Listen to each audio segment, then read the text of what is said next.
Section 1 of Mark Twain's Travel Letters from 1891 to 1892.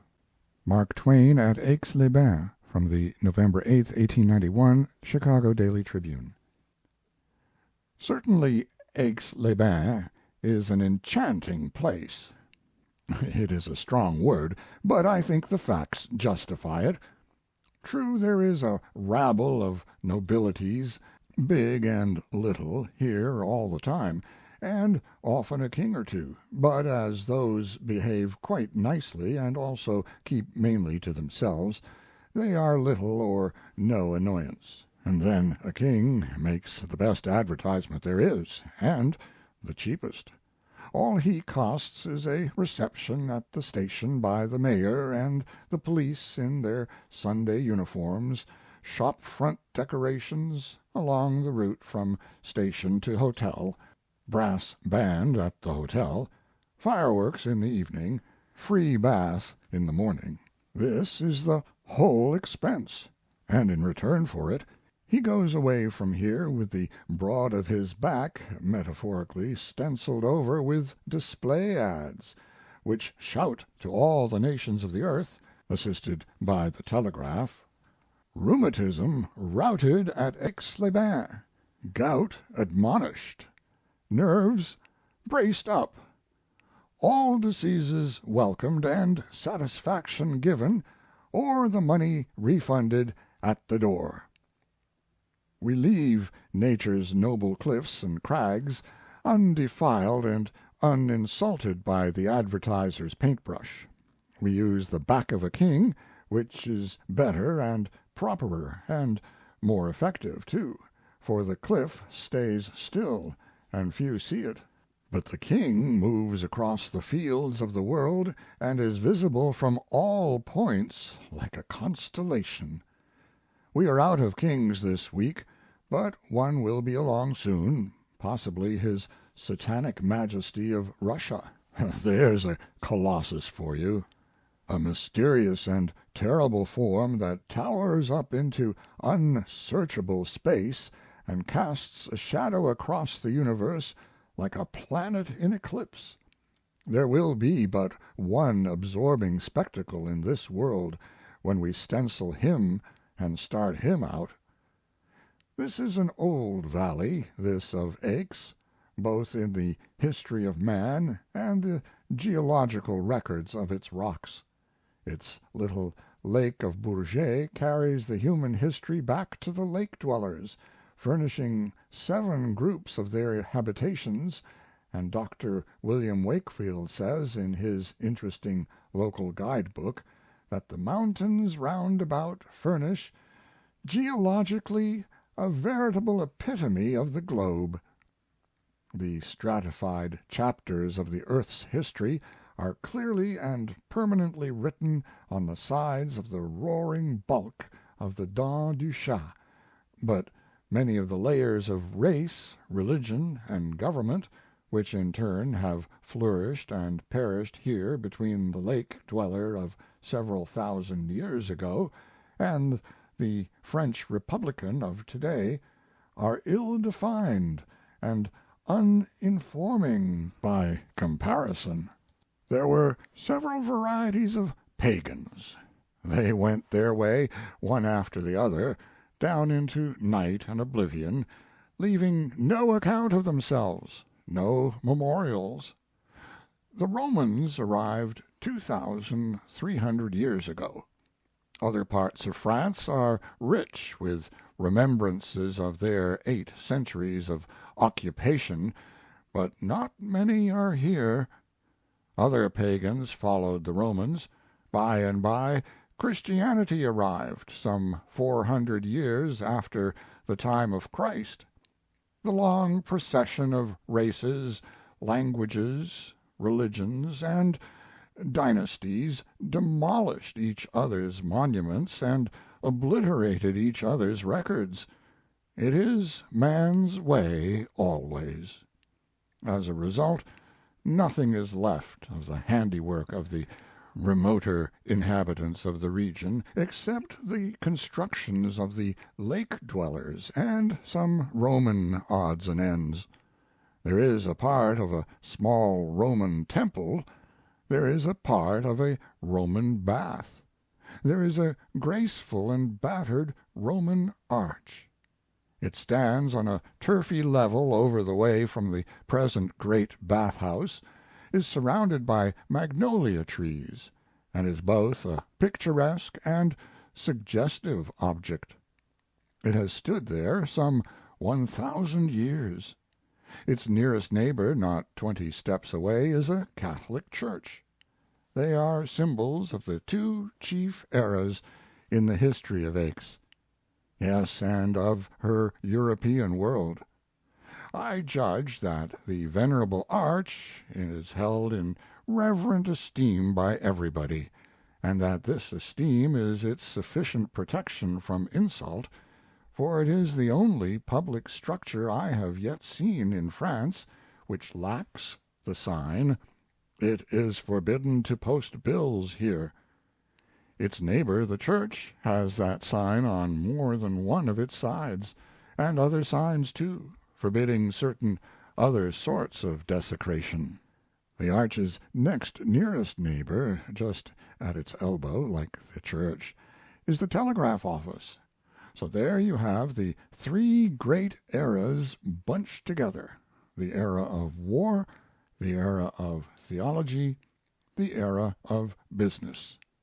You pass under the arch, and the buried Caesars seem to rise from the dust of the centuries and flit before you. You pass by that old battered church, and are in touch with the Middle Ages, and with another step you can put down 10 francs and shake hands with Oshkosh under the Atlantic. It is curious to think what changes the last of the three symbols stands for, changes in men's ways and thoughts, changes in material civilization, changes in the Deity, or in men's conception of the Deity, if that is an exacter way of putting it. The second of the symbols arrived in the earth at a time when the Deity's possession consisted of a small sky freckled with mustard seed stars, and under it a patch of landed estate not so big as the holdings of the Czar today, and all his time was taken up trying to keep a handful of Jews in some sort of order, exactly the same number of them that the Czar has lately been dealing with in a more abrupt and far less loving and long-suffering way. At a later time, a time within all old men's memories, the Deity was otherwise engaged. He was dreaming his eternities away on his great white throne, steeped in the soft bliss of hymns of praise wafted aloft without ceasing from choirs of ransomed souls, Presbyterians, and the rest. This was a Deity proper enough to the size and condition of things, no doubt a provincial Deity with provincial tastes. The change since has been inconceivably vast. His empire has been unimaginably enlarged.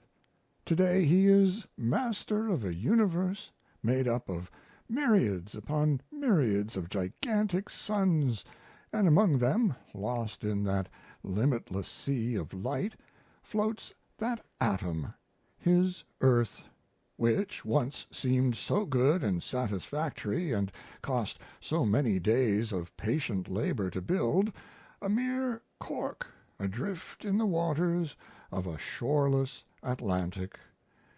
This is the business era, and no doubt he is governing his huge empire now, not by dreaming his time away in the buzz of hymning choirs, with occasional explosions of arbitrary power disproportioned to the size of the annoyance, but by applying laws of a sort proper and necessary to the sane and successful management of a complex and prodigious establishment, and by seeing to it that the exact and constant operation of these laws is not interfered with for the accommodation of any individual or political or religious faction or nation. Mighty has been the advance of the nations and the liberalization of thought. A result of it is a changed deity, a deity of a dignity and sublimity proportioned to the majesty of his office and the magnitude of his empire, a deity who has been freed from 100 fretting chains, and will in time be freed from the rest by the several ecclesiastical bodies who have those matters in charge. It was without doubt a mistake and a step backward when the Presbyterian synods of America lately decided by vote to leave him still embarrassed with the dogma of infant damnation. Situated as we are, we cannot at present know with how much of anxiety he watched the balloting, nor with how much of grieved disappointment he observed the result. Well, all these errors above spoken of are modern. They are of last week. They are of yesterday. They are of this morning, so to speak. The springs, the healing waters that gush up from under this hillside village, indeed are ancient. They indeed are a genuine antiquity. They antedate all those fresh human matters by processions of centuries. They were born with the fossils of the dents du chat, and they have been always limpid and always abundant. They furnished 1,000,000 gallons a day to wash the lake dwellers with, the same to wash the Caesars with, no less to wash the Balzac with, and have not diminished on my account. 1,000,000 gallons a day for how many days? Figures cannot set forth the number. The delivery in the aggregate has amounted to an Atlantic, and there is still an Atlantic down in there. By Dr. Wakefield's calculation that Atlantic is 3/4 of a mile down in the earth.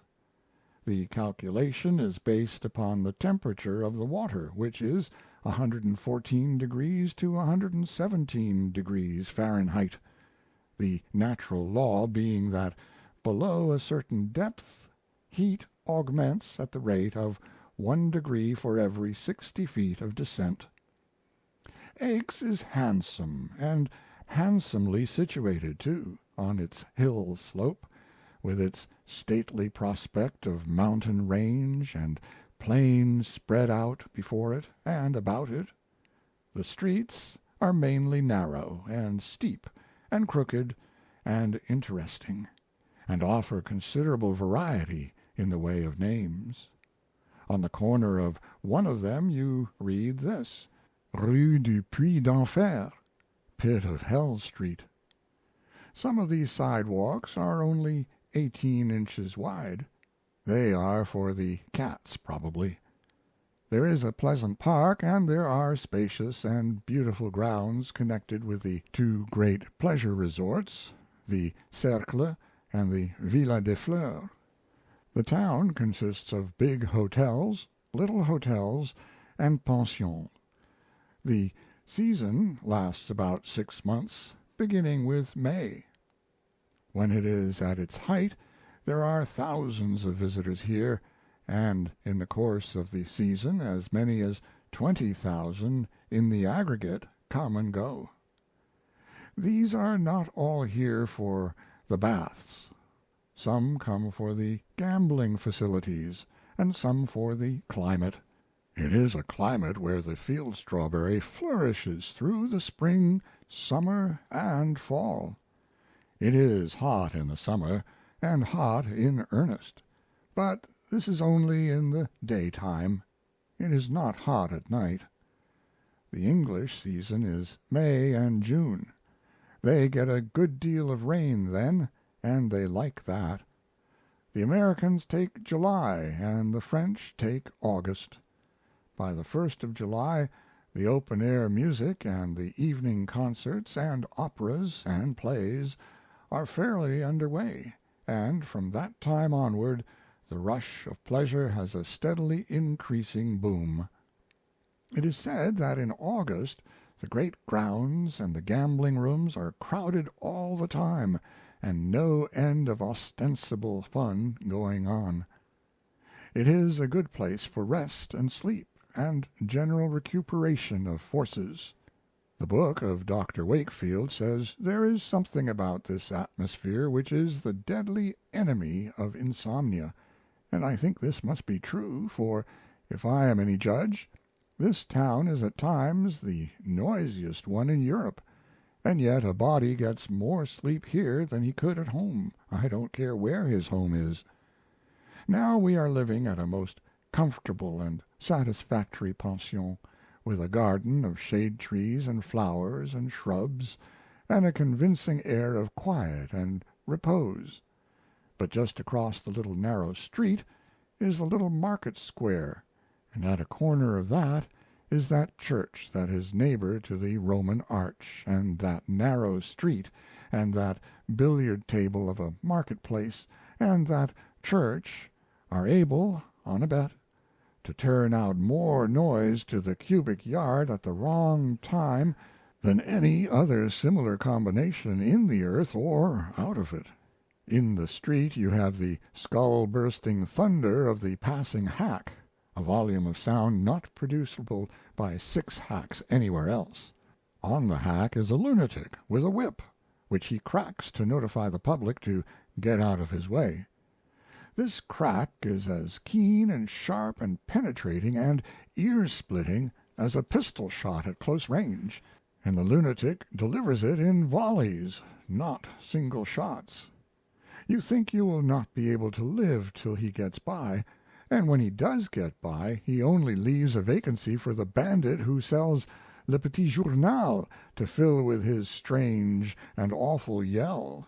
He arrives with the early morning and the market people, and there is a dog that arrives at about the same time and barks steadily at nothing till he dies, and they fetch another dog just like him. The bark of this breed is the twin of the whip volley, and stabs like a knife. By and by what is left of you the church bell gets. There are many bells, and apparently 6,000 or 7,000 town clocks, and as they are all 5 minutes apart, probably by law, there are no intervals. Some of them are striking all the time, at least after you go to bed they are. There is one clock that strikes the hour, and then strikes it over again to see if it was right.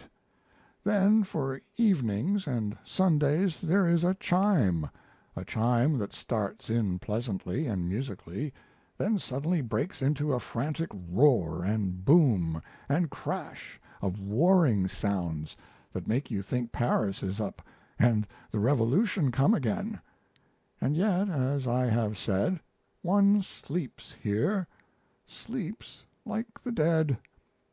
Once he gets his grip on his sleep, neither hack, nor whip, nor news fiend, nor dog, nor bell cyclone, nor all of them together, can wrench it loose or mar its deep and tranquil continuity. Yes, there is indeed something in this air that is death to insomnia. The buildings of the Cercle and the Villa des Fleurs are huge in size, and each has a theater in it and a great restaurant, also conveniences for gambling and general and variegated entertainment. They stand in ornamental grounds of great extent and beauty. The multitudes of fashionable folk sit at refreshment tables in the open air afternoons, and listen to the music, and it is there that they mainly go to break the Sabbath. To get the privilege of entering these grounds and buildings you buy a ticket for a few francs, which is good for the whole season. You are then free to go and come at all hours, attend the plays and concerts free, except on special occasions, gamble, buy refreshments, and make yourself symmetrically comfortable. Nothing could be handier than those two little theaters. The curtain doesn't rise until 8:30. Then, between the acts, one can idle for half an hour in the other departments of the building, damaging his appetite in the restaurants or his pocket in the baccarat room.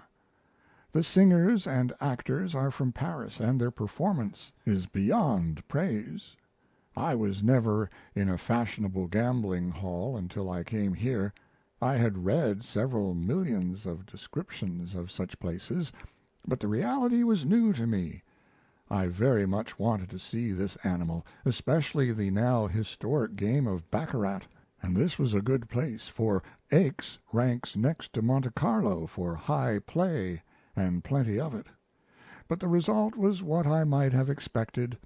The interest of the looker on perishes with the novelty of the spectacle, that is to say, in a few minutes. A permanent and intense interest is acquirable in baccarat or in any other game, but you have to buy it.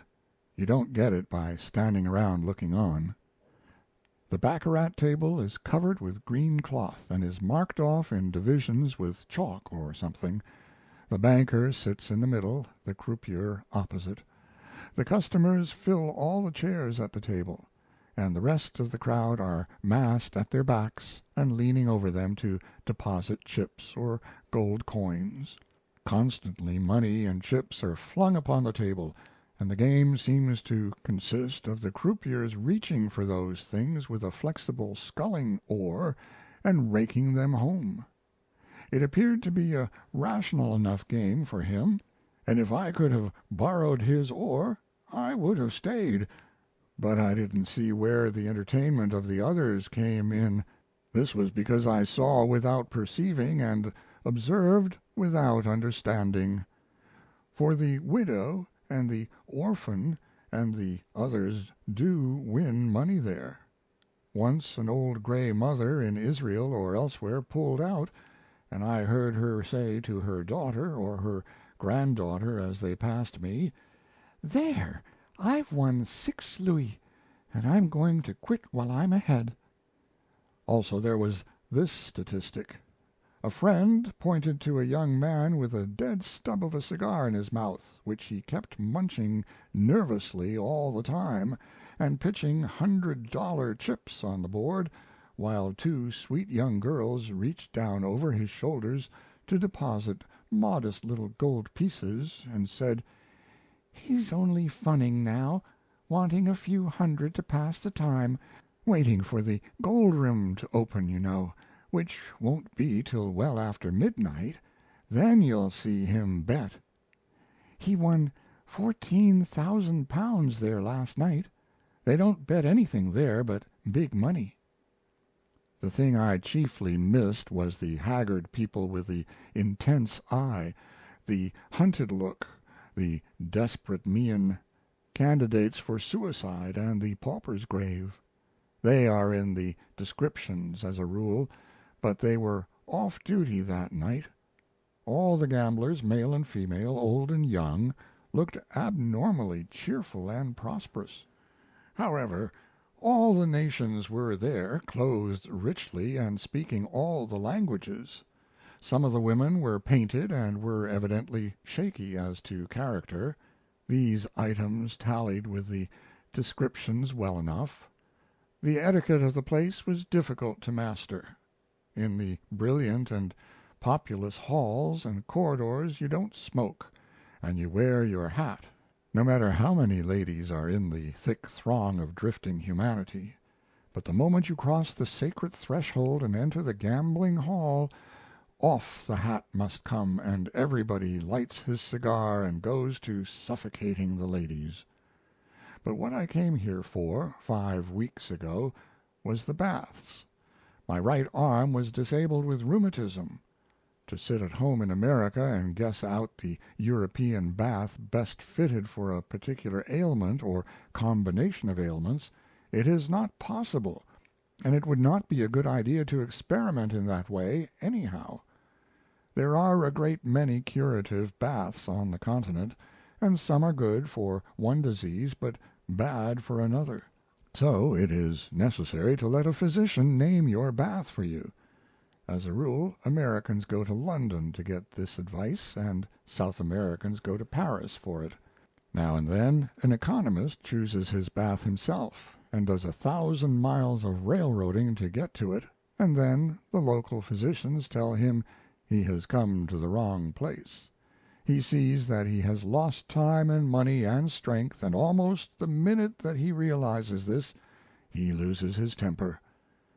I had the rheumatism, and was advised to go to Aix, not so much because I had that disease as because I had the promise of certain others. What they were was not explained to me, but they are either in the following menu or I have been sent to the wrong place.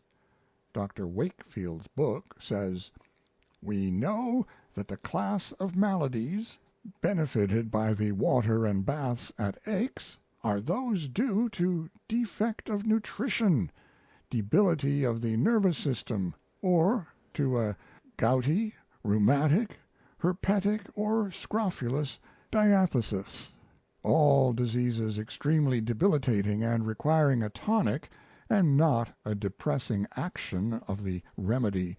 This it seems to find here, as recorded experience and daily action can testify. According to the line of treatment, followed particularly with due regard to the temperature, the action of the Aix waters can be made sedative, exciting, derivative, or alternative and tonic." The establishment is the property of France, and all the officers and servants are employees of the French government. The bath house is a huge and massive pile of white marble masonry, and looks more like a temple than anything else. It has several floors, and each is full of bath cabarets. There is every kind of bath, for the nose, the ears, the throat, vapor baths, tube baths, swimming baths, and all people's favorite, the douche. It is a good building to get lost in when you are not familiar with it. From early morning until nearly noon people are streaming in and streaming out without halt. The majority come afoot, but great numbers are brought in sedan chairs, a sufficiently ugly contrivance whose cover is a steep little tent made of striped canvas.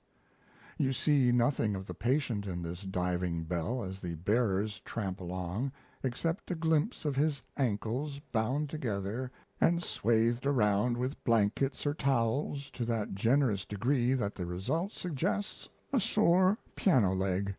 By attention and practice the pallbearers have got so that they can keep out of step all the time, and they do it.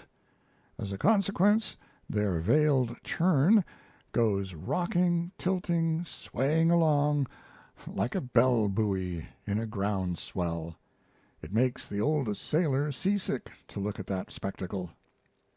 The course is usually 15 douche baths and 5 tub baths. You take the douche 3 days in succession, then knock off and take a tub. You keep up this distribution through the course. If one course does not cure you, you take another one after an interval. You seek a local physician and he examines your case and prescribes the kind of bath required for it, with various other particulars. Then you buy your course tickets and pay for them in advance, $9. With the tickets you get a memorandum book with your dates and hours all set down in it. The doctor takes you into the bath the first morning and gives some instructions to the 2 douchers who are to handle you through the course. The pourboires are about 10 cents to each of the men for each bath, payable at the end of the course. Also, at the end of the course you pay 3 or 4 francs to the superintendent of your department of the bath house. These are useful particulars to know, and are not to be found in the books. A servant of your hotel carries your towels and sheet to the bath daily and brings them away again.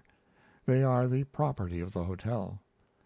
The French government doesn't furnish these things.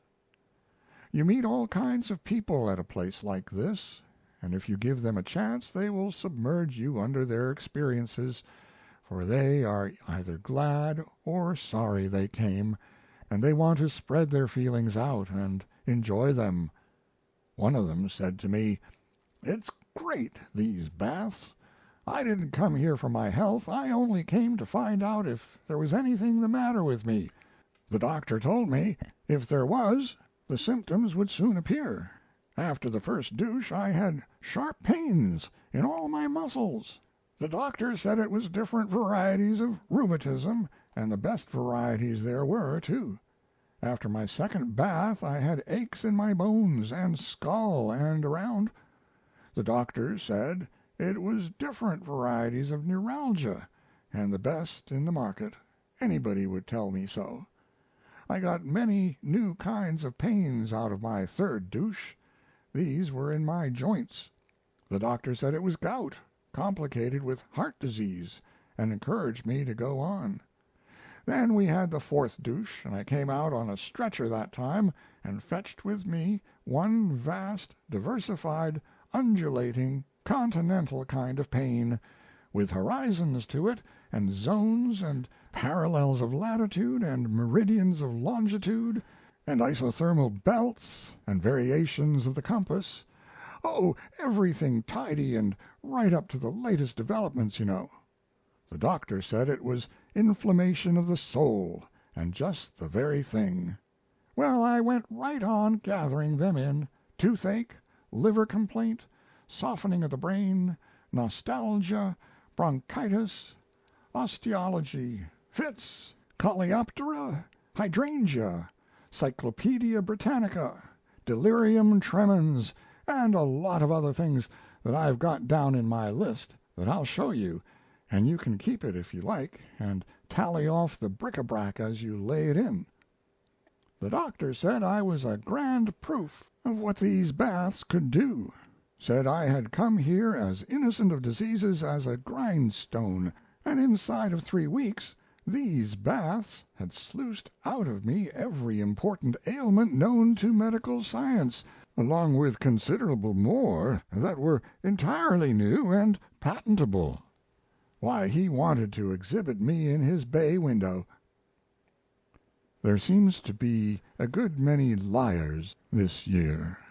I began to take the baths and found them most enjoyable, so enjoyable that if I hadn't had a disease I would have borrowed one just to have a pretext for going on. They took me into a stone-floored basin about 14 feet square, which had enough strange-looking pipes and things in it to make it look like a torture chamber. The two half-naked men seated me on a pine stool and kept a couple of warm-water jets as thick as one's wrist playing upon me while they kneaded me, stroked me, twisted me, and applied all the other details of the scientific massage to me for 7 or 8 minutes. Then they stood me up and played a powerful jet upon me all around for another minute. The cool shower bath came next, and the thing was over. I came out of the bath-house a few minutes later feeling younger and fresher and finer than I have felt since I was a boy. The spring and cheer and delight of this exaltation lasted 3 hours, and the same uplifting effect has followed the 20 douches which I have taken since. After my first douche I went to the chemist's on the corner, as per instructions, and asked for half a glass of Schall water. It comes from a spring 16 miles from here. It was furnished to me, but perceiving that there was something the matter with it, I offered to wait till they could get some that was fresh, but they said it always smelt that way. They said that the reason that this was so much ranker than the sulphur water of the bath was that this contained 32 times as much sulphur as that. It may be true, but in my opinion that water comes from a cemetery, and not a fresh cemetery either. History says that one of the early Roman generals lost an army down there somewhere. If he could come back now I think this water would help him find it again. However, I drank the Schall, and have drunk it once or twice every day since. I suppose it is all right, but I wish I knew what was the matter with those Romans. My first baths developed plenty of pain, but the subsequent ones removed almost all of it. I have got back the use of my arm these last few days, and I am going away now. There are many beautiful drives about Aix, many interesting places to visit, and much pleasure to be found in paddling around the little Lake Bourget on the small steamers, but the excursion which satisfied me best was a trip to Annecy and its neighborhood. You go to Annecy in an hour by rail, through a garden land that has not had its equal for beauty perhaps since Eden, and certainly Eden was not cultivated as this garden is. The charm and loveliness of the whole region are bewildering. Picturesque rocks, forest-clothed hills, slopes richly bright in the cleanest and greenest grass, fields of grain without fleck or flaw, dainty of color, and as shiny and shimmery as silk, old gray mansions and towers, half buried in foliage, and sunny eminences, deep chasms with precipitous walls, and a swift stream of pale blue water between, with now and then a tumbling cascade, and always noble mountains in view, with vagrant white clouds curling about their summits.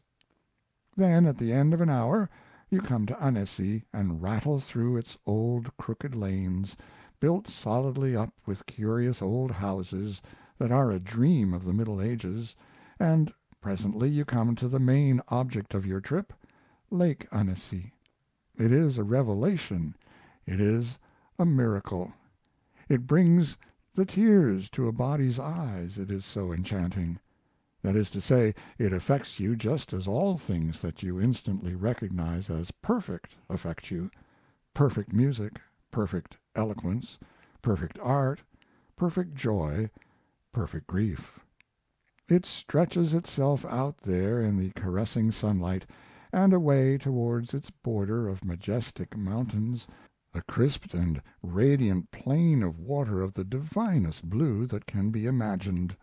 All the blues are there, from the faintest shoal-water suggestion of the color, detectable only in the shadow of some overhanging object, all the way through a little blue and a little bluer still, and again a shade bluer, till you strike the deep, rich Mediterranean splendor which breaks the heart in your bosom, it is so beautiful. And the mountains! As you skim along on the steamboat, how stately their forms, how noble their proportions, how green their velvet slopes, how soft the mottlings of sun and shadow that play about the rocky ramparts that crown them, how opaline the vast upheavals of snow banked against the sky in the remotenesses beyond, Mont Blanc and the others. How shall anybody describe? Why, not even the painter can quite do it, and the most the pen can do is to suggest. Up the lake there is an old abbey, Talloires, relic of the Middle Ages. We stopped there, stepped from the sparkling water and the rush and boom and fret and fever of the 19th century into the solemnity and the silence and the soft gloom and the brooding mystery of a remote antiquity. The stone step at the water's edge had the traces of a worn-out inscription on it. The wide flight of stone steps that led up to the front door was polished smooth by the passing feet of forgotten centuries, and there was not an unbroken stone among them all. Within the pile was the old square cloister, with covered arcade all around it, where the monks of the ancient times used to sit and meditate, and now and then welcome to their hospitalities the wandering knight with his tin breeches on, and in the middle of the square court, open to the sky, was a stone well-curb, cracked and slick with age and use, and all about it were weeds, and among the weeds moldy brickbats that the Crusaders used to throw at each other. A passage at the further side of the cloister led to another weedy and roofless little enclosure beyond, where there was a ruined wall closed to the top with masses of ivy, and flanking it was a battered and picturesque arch. All over the building there were comfortable rooms and comfortable beds, and clean plank floors with no carpets on them.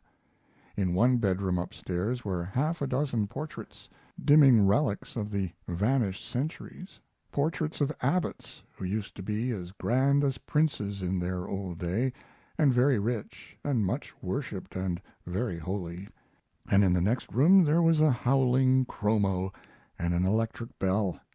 Downstairs there was an ancient wood carving with a Latin word commanding silence, and there was a spang new piano close by. Two elderly French women with the kindest and honestest and sincerest faces have the Abbey now, and they board and lodge people who are tired of the roar of cities and want to be where the dead silence and serenity and peace of this old nest will heal their blistered spirits and patch up their ragged minds. They fed us well, they slept us well, and I wish I could have stayed there a few years and got a solid rest. Mark Twain. End of Mark Twain at Aix-les-Bains, read by John Greenman.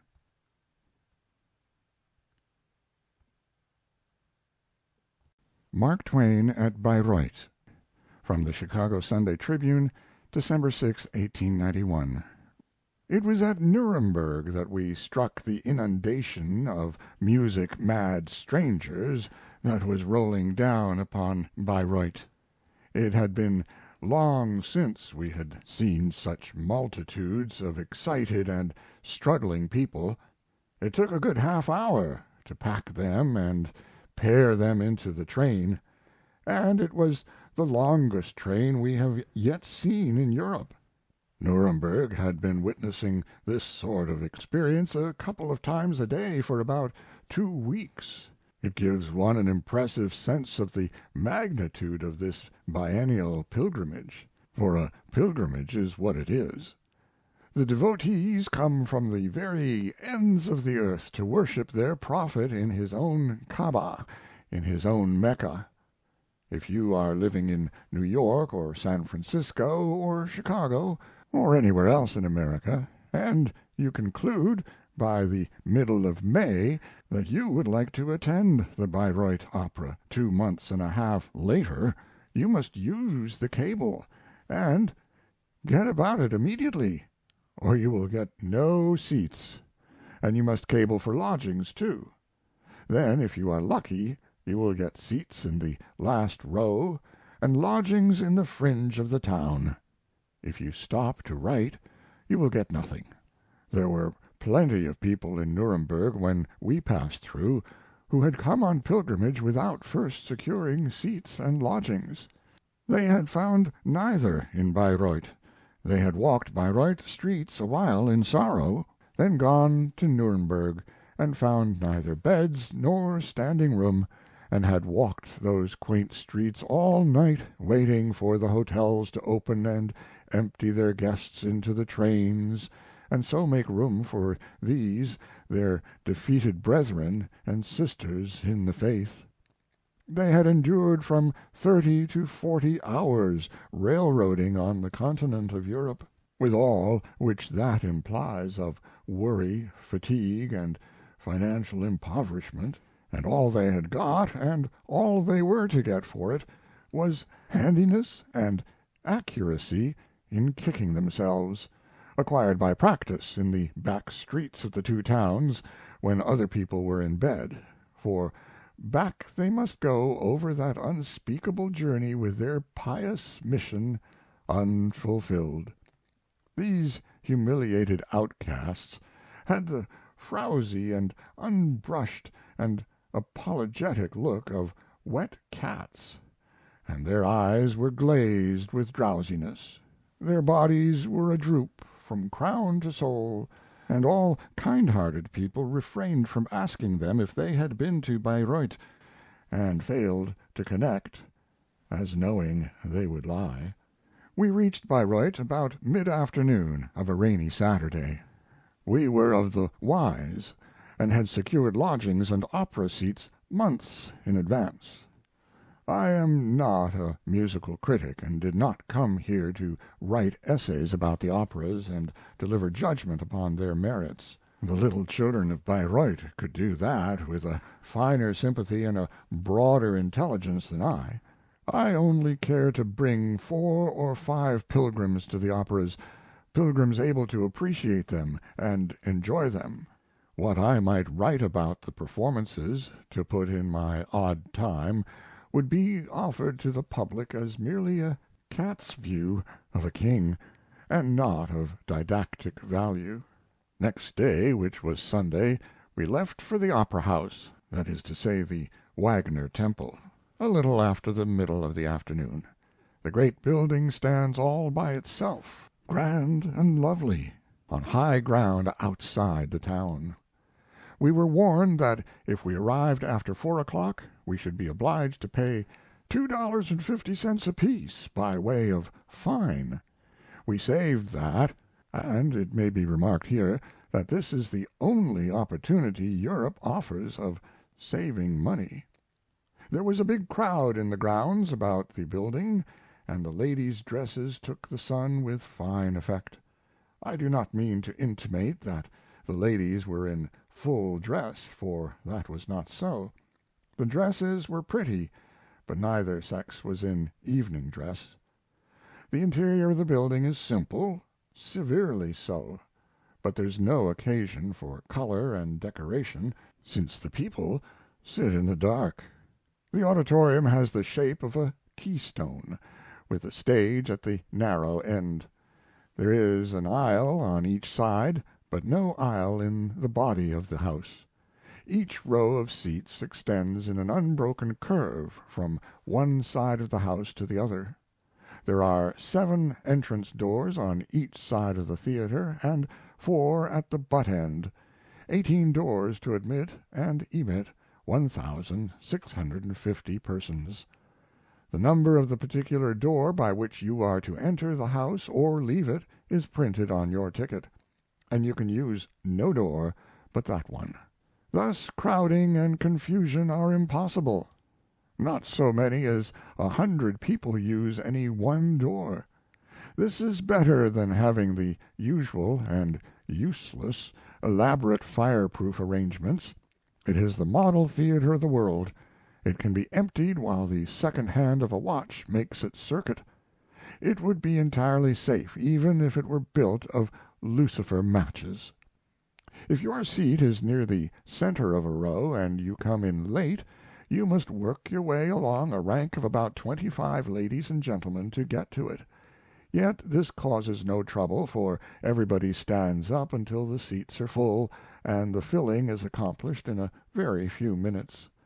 Then all sit down, and you have a solid mass of 1,500 heads making a steep cellar door slant from the rear of the house down to the stage. All the lights were turned low, so low that the congregation sat in a deep and solemn gloom.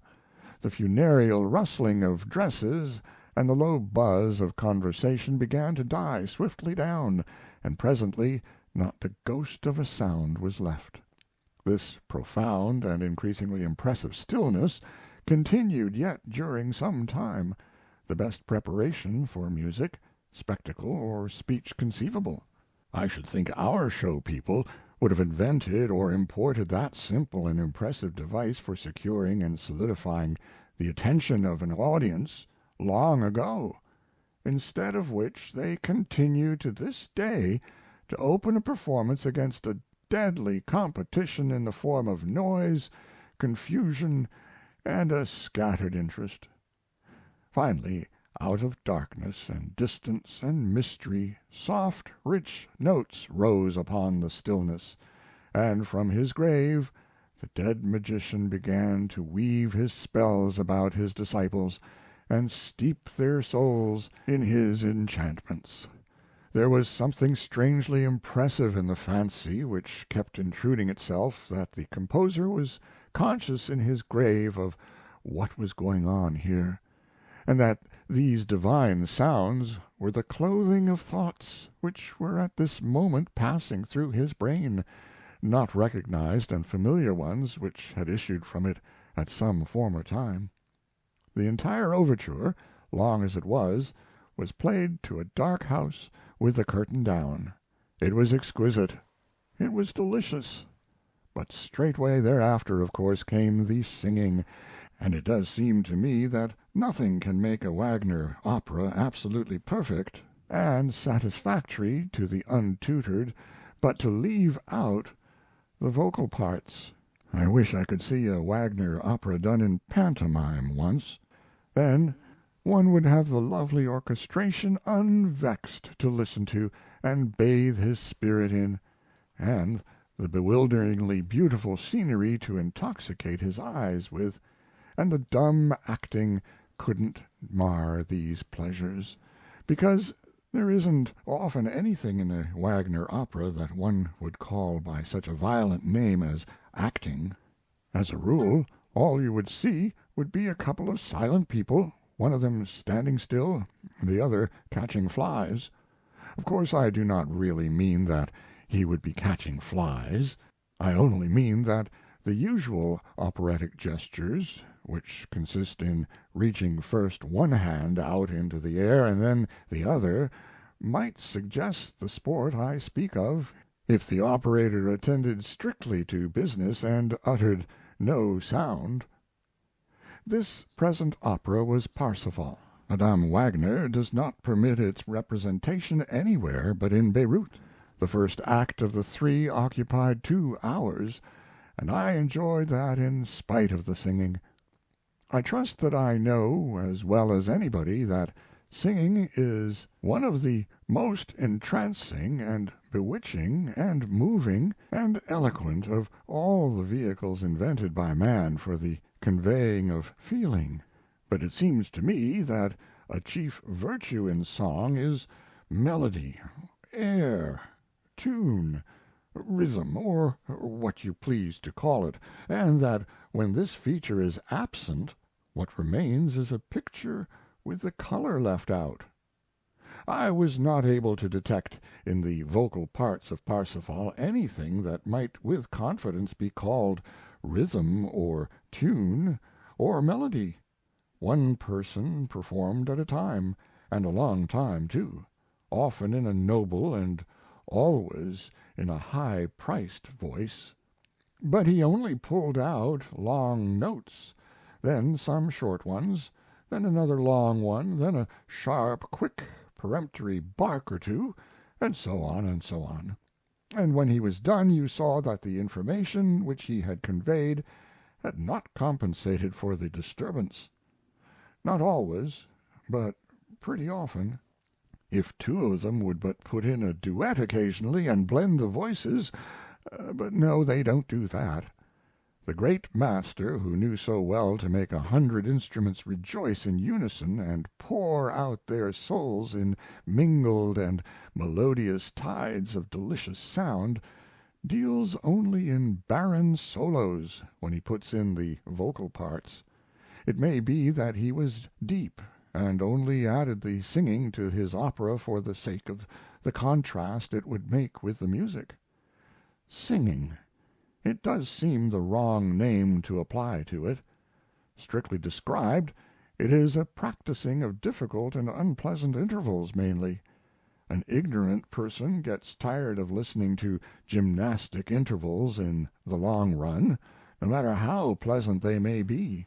In Parsifal there is a hermit named Gurnemanz, who stands on the stage in the one spot and practises by the hour, while first one and then another character of the cast endures what he can of it and retires to die. During the evening there was an intermission of 3/4 of an hour after the first act, and one an hour long after the second. In both instances the theater was totally emptied. People who had previously engaged tables in the one sole eating house were able to put in their time very satisfactorily. The other 1,000 went hungry. The opera was concluded at 10 in the evening, or a little later. When we reached home we had been gone more than 7 hours. 7 hours at $5 a ticket is almost too much for the money. While browsing about the front yard among the crowd between the acts, I encountered 12 or 15 friends from different parts of America, and those of them who were most familiar with Wagner said that Parsifal seldom pleased at first, but that after one had heard it several times it was almost sure to become the favorite. It seemed impossible, but it was true, for the statement came from people whose word was not to be doubted. And I gathered some further information. On the ground I found part of a German musical magazine, and in it a letter written by Ulick 33 years ago, in which he defends the scorned and abused Wagner against people like me, who found fault with the comprehensive absence of what our kind regards as singing.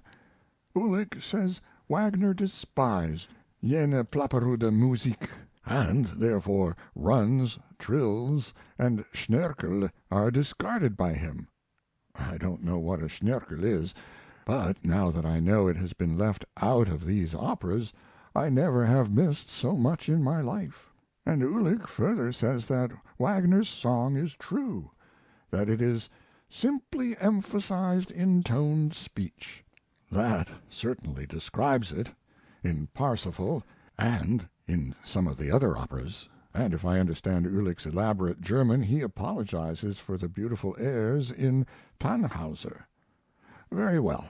Now that Wagner and I understand each other, perhaps we shall get along better, and I shall stop calling him Wagner on the American plan, and hereafter call him Wagner, as per German custom, for I feel entirely friendly now.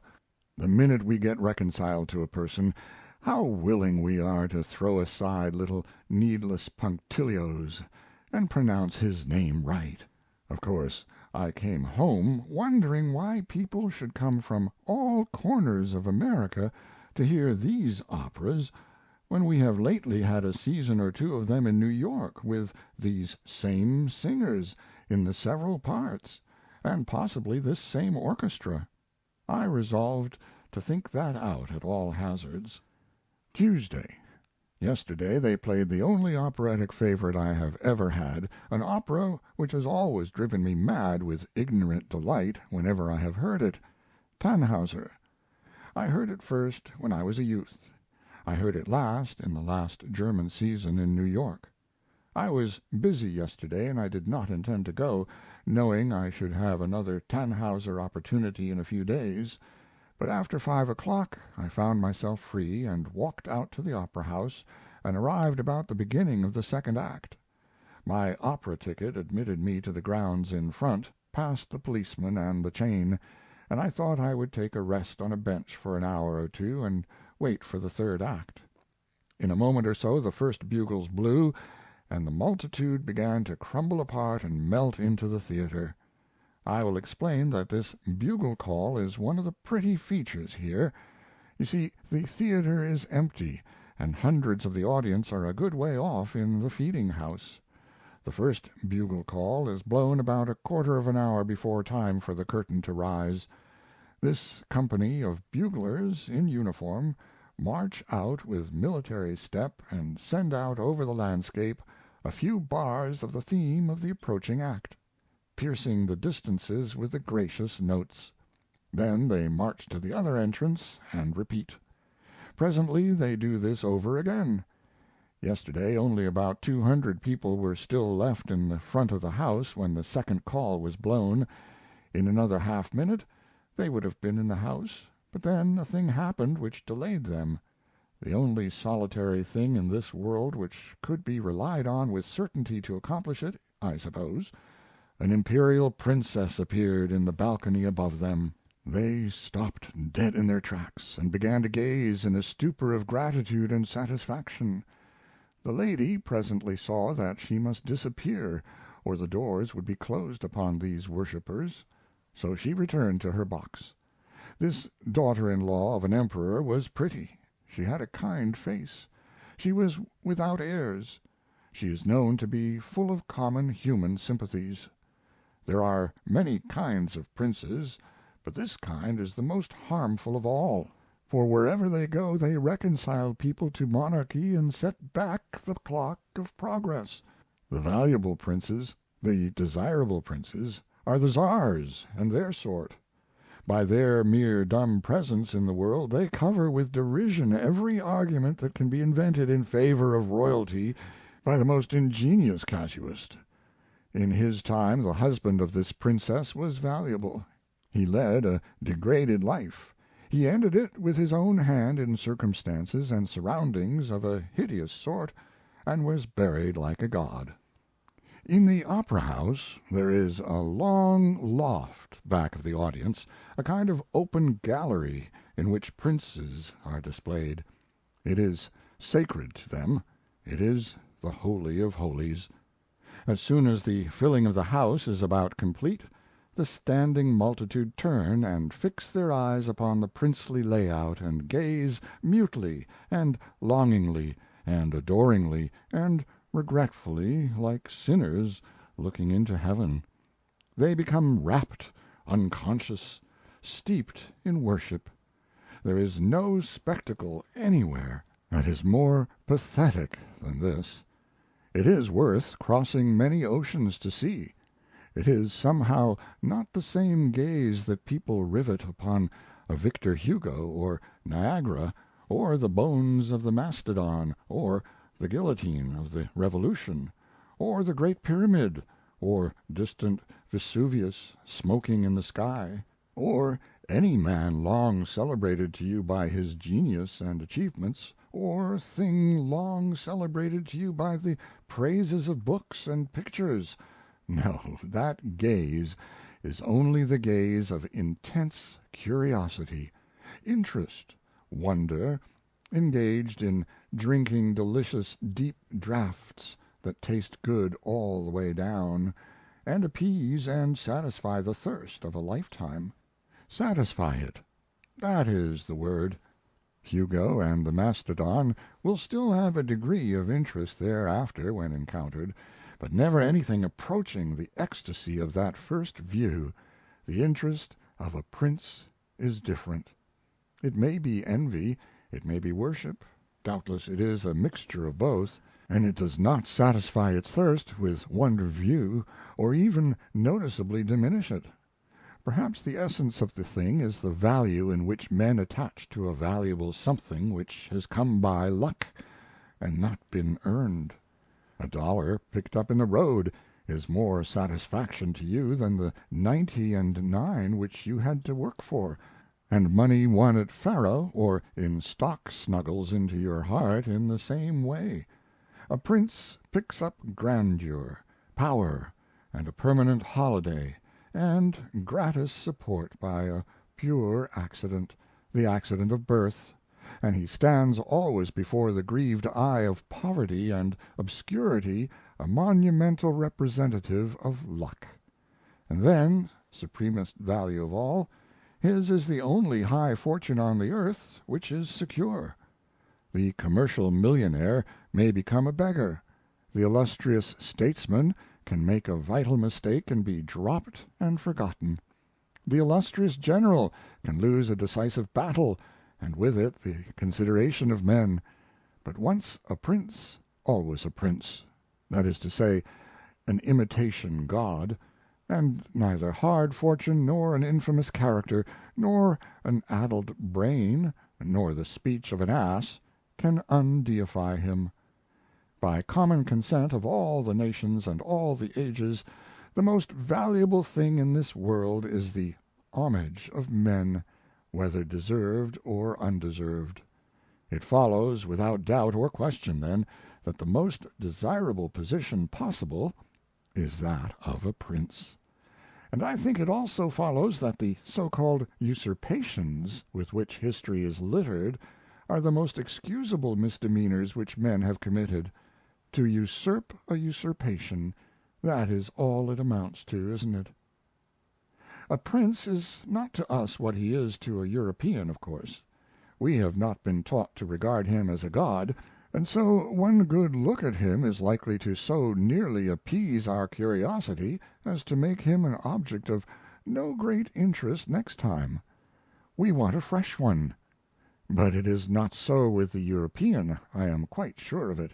The same old one will answer, he never stales. 18 years ago I was in London, and I called at an Englishman's house on a bleak and foggy and dismal December afternoon to visit his wife and married daughter by appointment. I waited half an hour, and then they arrived, frozen. They explained that they had been delayed by an unlooked-for circumstance. While passing in the neighborhood of Marlborough House, they saw a crowd gathering, and were told that the Prince of Wales was about to drive out, so they stopped to get a sight of him. They had waited a half hour on the sidewalk, freezing with the crowd, but were disappointed at last the Prince had changed his mind. I said, with a good deal of surprise, "Is it possible that you two have lived in London all your lives and have never seen the Prince of Wales?" Apparently it was their turn to be surprised, for they exclaimed, "What an idea! Why, we have seen him hundreds of times." They had seen him hundreds of times, yet they had waited half an hour in the gloom and the bitter cold, in the midst of a jam of patients from the same asylum, on the chance of seeing him again. It was a stupefying statement, but one is obliged to believe the English even when they say a thing like that. I fumbled around for a remark, and got out this one: "I can't understand it at all. If I had never seen General Grant, I doubt if I would do that even to get a sight of him," with a slight emphasis on the last word. Their blank faces showed that they wondered where the parallel came in. Then they said blandly, "Of course not. He is only a president." It is doubtless a fact that a prince is a permanent interest, an interest not subject to deterioration. The general who was never defeated, the general who never held a council of war, the only general who ever commanded a connected battle front 1,200 miles long, the smith who welded together the broken parts of a great republic and reestablished it where it is quite likely to outlast all the monarchies present and to come, was really a person of no serious consequence to these people. To them, with their training, my general was only a man after all, while their prince was clearly much more than that, a being of a wholly unsimilar construction and constitution, a being of no more blood and kinship with men than are the serene eternal lights of the firmament with the poor dull tallow candles of commerce that sputter and die, and leave nothing behind but a pinch of ashes and a stink. I saw the last act of Tannhauser. I sat in the gloom and the deep stillness, waiting 1 minute, 2 minutes, I do not know exactly how long. Then the soft music of the hidden orchestra began to breathe its rich, long sighs out from under the distant stage, and by the drop curtain parted in the middle and was drawn slowly aside, disclosing a twilighted wood and a wayside shrine, with a white-robed girl praying and a man standing near. Presently that noble chorus of men's voices was heard approaching, and from that moment until the closing of the curtain it was music, just music, music to make one drunk with pleasure, music to make one take scrip and staff and beg his way round the globe to hear it. To such as are intending to come here in the Wagner season next year I wish to say, bring your dinner pail with you. If you do, you will never cease to be thankful. If you do not, you will find it a hard fight to save yourself from famishing in Bayreuth. Bayreuth is merely a large village, and has no very large hotels or eating houses. The principal inns are the Golden Anchor and the Sun. At either of these places you can get an excellent meal. No, I mean you can go there and see other people get it. There is no charge for this. The town is littered with restaurants, but they are all small and bad, and they are overdriven with custom. You must secure a table hours beforehand, and often when you arrive you will find somebody occupying it. We have had this experience.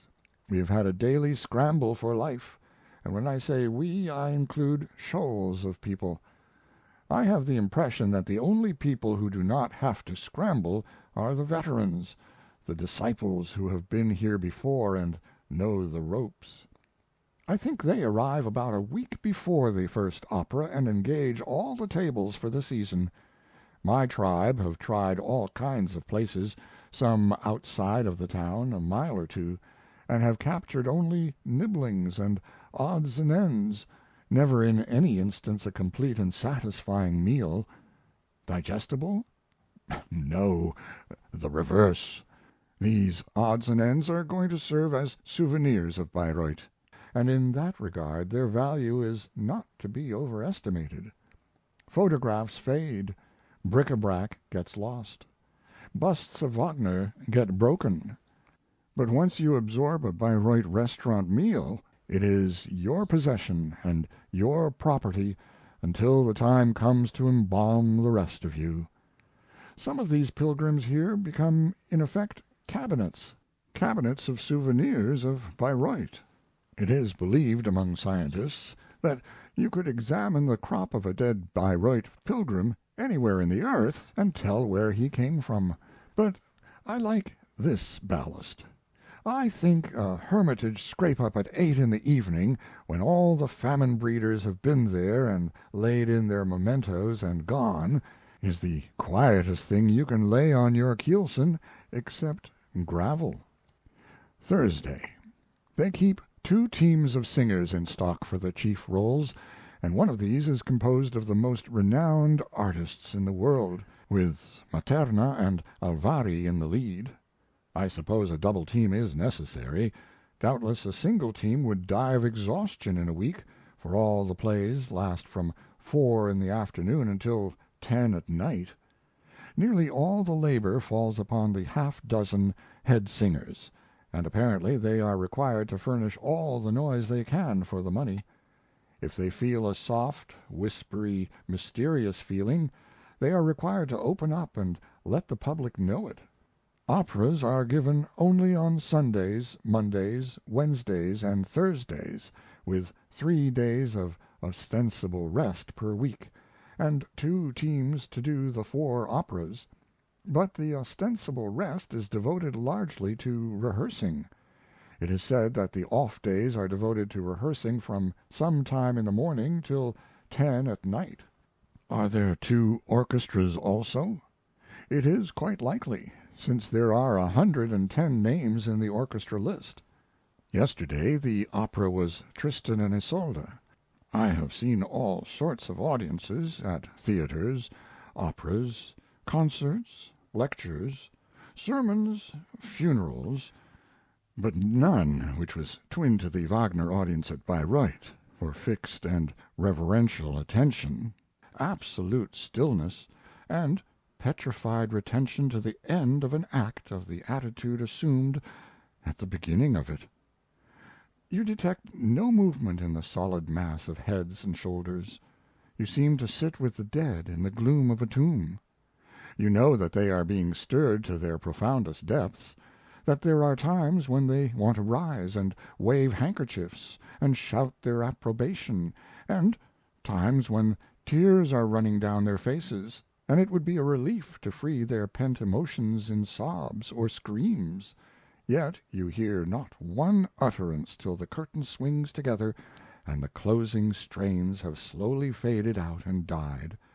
Then the dead rise with one impulse and shake the building with their applause. Every seat is full in the first act. There is not a vacant one in the last. If a man would like to be conspicuous, let him come here and retire from the opera house in the midst of an act. It would make him celebrated.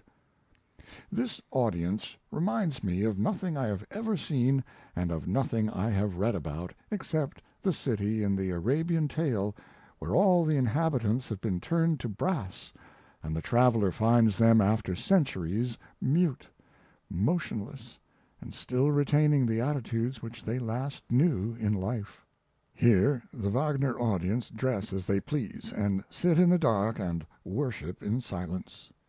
At the Metropolitan in New York they sit in a glare, they wear their showiest harness, they hum airs, they squeak fans, they titter, and they gabble all the time.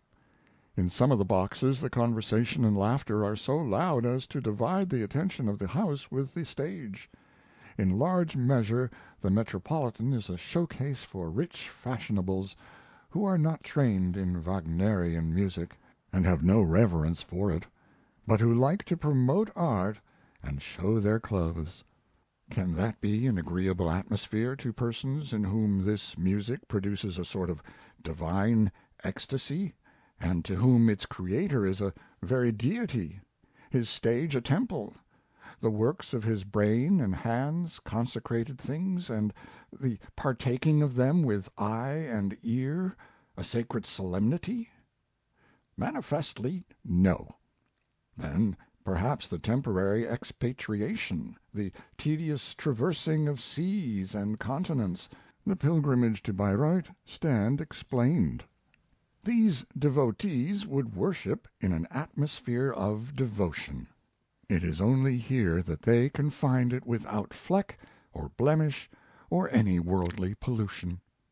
In this remote village there are no sights to see. There is no newspaper to intrude the worries of the distant world. There is nothing going on. It is always Sunday.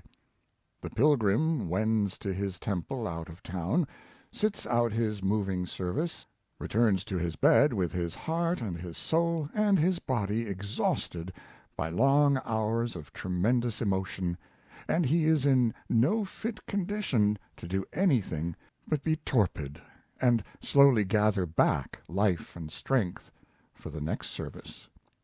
This opera of Tristan and Isolde last night broke the hearts of all witnesses who were of the faith, and I know of some, and have heard of many, who could not sleep after it, but cried the night away. I feel strongly out of place here. Sometimes I feel like the one sane person in a community of the mad. Sometimes I feel like the one blind man where all others see, the one groping savage in the college of the learned, and always during service I feel like a heretic in heaven. But by no means do I ever overlook or minimize the fact that this is one of the most extraordinary experiences of my life. I have never seen anything like this before. I have never seen anything so great and fine and real as this devotion. Friday. Yesterday's opera was Parsifal again. The others went, and they show marked advance in appreciation. But I went hunting for relics and reminders of the Margravine Wilhelmina, she of the imperishable Memoirs. I am properly grateful to her for her unconscious satire upon monarchy and nobility, and therefore nothing which her hand touched or her eye looked upon is indifferent to me. I am her pilgrim. The rest of this multitude here are Wagner's. Tuesday. I have seen my last two operas. My season is ended, and we cross over into Bohemia this afternoon. I was supposing that my musical regeneration was accomplished and perfected, because I enjoyed both of these operas, singing and all, and, moreover, one of them was Parsifal. But the experts have disenchanted me. They say, "Singing! That wasn't singing. That was the wailing and screeching of third-rate obscurities, palmed off on us in the interest of economy." Well, I ought to have recognized the sign, the old sure sign that has never failed me in matters of art. Whenever I enjoy anything in art it means that it is mighty poor. The private knowledge of this fact has saved me from going to pieces with enthusiasm in front of many and many a chromo. However, my base instinct does me profit sometimes. I was the only man out of 3,200 who got his money back on those two operas. Mark Twain. End of Mark Twain at Beirut, read by John Greenman.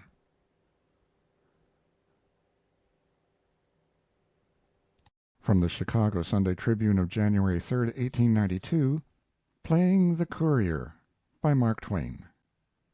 Time would come when we must go from Aix-les-Bains to Geneva, and from thence by a series of day-long and tangled journeys to Bayreuth in Bavaria. I should have to have a courier, of course, to take care of so considerable a party as mine, but I procrastinated. The time slipped along, and at last I woke up one day to the fact that we were ready to move and had no courier. I then resolved upon what I felt was a foolhardy thing, but I was in the humor of it. I said I would make the first stage without help. I did it. I brought the party from Aix to Geneva by myself, 4 people. The distance was 2 hours and more, and there was one change of cars. There was not an accident of any kind, except leaving a valise and some other matters on the platform, a thing which can hardly be called an accident, it is so common. So I offered to conduct the party all the way to Bayreuth. This was a blunder, though it did not seem so at the time. There was more detail than I thought there would be. 1. 2 persons, whom we had left in a Genevan pension some weeks before, must be collected and brought to the hotel. 2. I must notify the people on the Grand Quay who store trunks to bring 7 of our stored trunks to the hotel and carry back 7 which they would find piled in the lobby. 3. I must find out what part of Europe Bayreuth was in, and buy 7 railway tickets for that point. 4. I must send a telegram to my friends in the Netherlands. 5. It was now 2 in the afternoon, and we must look sharp and be ready for the first night train and make sure of sleeping car tickets. 6. I must draw money at the bank. It seemed to me that the sleeping car tickets must be the most important thing, so I went to the station myself to make sure. Hotel messengers are not always brisk people. It was a hot day, and I ought to have driven, but it seemed better economy to walk. It did not turn out so, because I lost my way and trebled the distance. I applied for the tickets, and they asked me which route I wanted to go by, and that embarrassed me and made me lose my head. There were so many people standing around, and I not knowing anything about the routes, and not supposing there were going to be 2. So I judged it best to go back and map out the road and come again. I took a cab this time, but on my way upstairs at the hotel I remembered that I was out of cigars, so I thought it would be well to get some while the matter was in my mind. It was only around the corner, and I didn't need the cab. I asked the cabman to wait where he was. Thinking of the telegram, and trying to word it in my head, I forgot the cigars and the cab, and walked on indefinitely. I was going to have the hotel people send the telegram, but as I could not be far from the post office by this time I thought I would do it myself, but it was farther than I had supposed. I found the place at last, and wrote the telegram and handed it in. The clerk was a severe-looking, fidgety man, and he began to fire French questions at me in such a liquid form that I could not detect the joints between his words, and this made me lose my head again. But an Englishman stepped up and said the clerk wanted to know where he was to send the telegram. I could not tell him because it was not my telegram, and I explained that I was merely sending it for a member of my party. But nothing would pacify the clerk but the address, so I said that if he was so particular I would go back and get it. However, I thought I would go and collect those lacking two persons first, for it would be best to do everything systematically and in order, and one detail at a time. Then I remembered the cab was eating up my substance down at the hotel yonder, so I called another cab, and told the man to go down and fetch it to the post office and wait till I came. I had a long, hot walk to collect those people, and when I got there they couldn't come with me because they had heavy satchels and must have a cab. I went away to find one, but before I ran across any I noticed that I had reached the neighborhood of the Grand Quay, at least I thought I had, so I judged I could save time by stepping around and arranging about the trunks. I stepped around about a mile, and although I did not find the Grand Quay, I found a cigar shop and remembered about the cigars. I said I was going to Bayreuth, and I wanted enough for the journey. The man asked me which route I was going to take. I said I did not know. He said he would recommend me to go by Zurich and various other places which he named, and offered to sell me 7 second-class through tickets for $22 apiece, which would be throwing off the discount which the railroads allowed him. I was already tired of riding second class on first class tickets, so I took him up. By and by I found Natural & Company's storage office, and told them to send 7 of our trunks to the hotel and pile them up in the lobby. It seemed to me that I was not delivering the whole of the message, still it was all I could find in my head. Next I found the bank and asked for some money, but I had left my letter of credit somewhere and was not able to draw. I remembered now that I must have left it lying on the table where I wrote my telegram, so I got a cab and drove to the post office and went upstairs, and they said that a letter of credit had indeed been left on the table, but that it was now in the hands of the police authorities, and it would be necessary for me to go there and prove property. They sent a boy with me, and we went out the back way and walked a couple of miles and found the place, and then I remembered about my cabs and asked the boy to send them to me when he got back to the post office. It was nightfall now, and the mayor had gone to dinner. I thought I would go to dinner myself, but the officer on duty thought differently, and I stayed.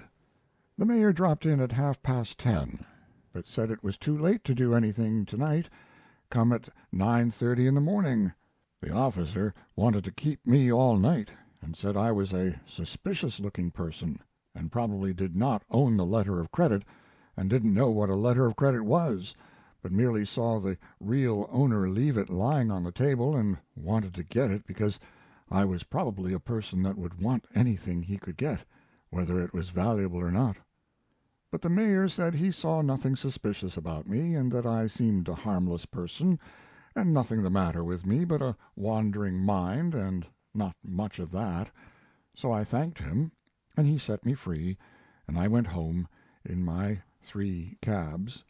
As I was dog-tired, and in no condition to answer questions with discretion, I thought I would not disturb the expedition at that time of night, as there was a vacant room I knew of at the other end of the hall. But I did not quite arrive there, as a watch had been set, the expedition being anxious about me. I was placed in a galling situation. The expedition sat stiff and forbidding on 4 chairs in a row, with shawls and things all on, satchels and guide-books in lap. They had been sitting like that for 4 hours, and the glass going down all the time. Yes, and they were waiting for me. It seemed to me that nothing but a sudden happily contrived and brilliant tour de force could break this iron front and make a diversion in my favor. So I shied my hat into the arena and followed it with a skip and a jump, shouting blithely, "Ha, ha! Here we all are, Mr. Merryman!" Nothing could be deeper or stiller than the absence of applause which followed. But I kept on. There seemed no other way, though my confidence, poor enough before, had got a deadly check and was in effect gone. I tried to be jocund out of a heavy heart.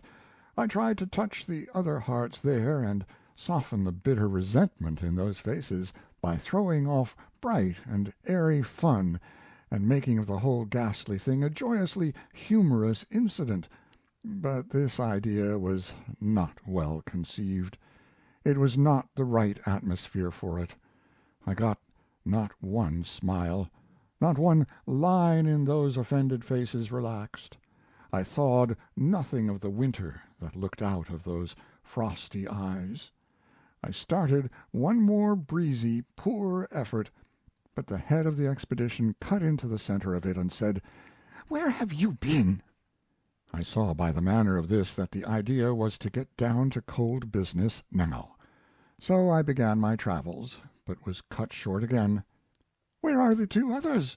We have been in frightful anxiety about them." "Oh, they're all right. I was to fetch a cab. I will go straight off, and—" "Sit down.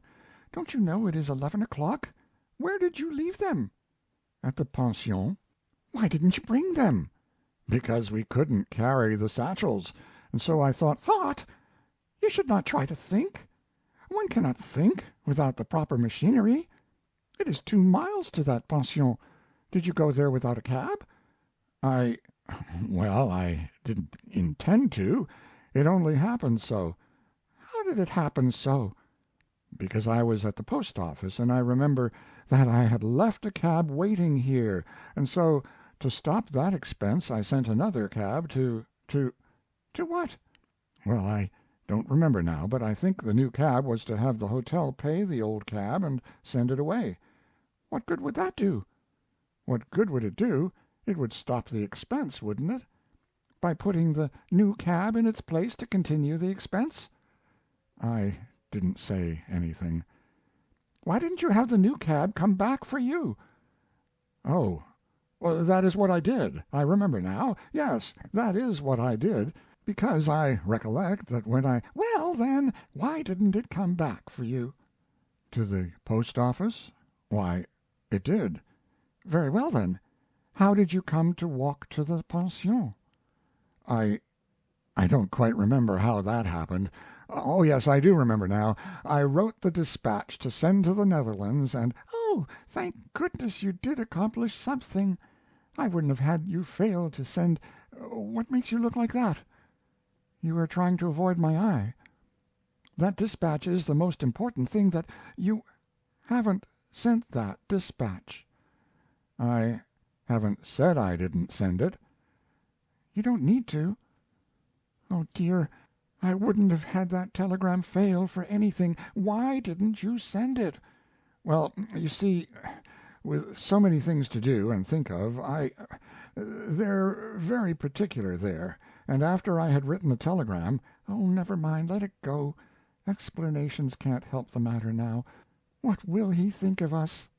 "Oh, that's all right, that's all right. He'll think we gave the telegram to the hotel people, and that they—" "Why, certainly. Why didn't you do that? There was no other rational way."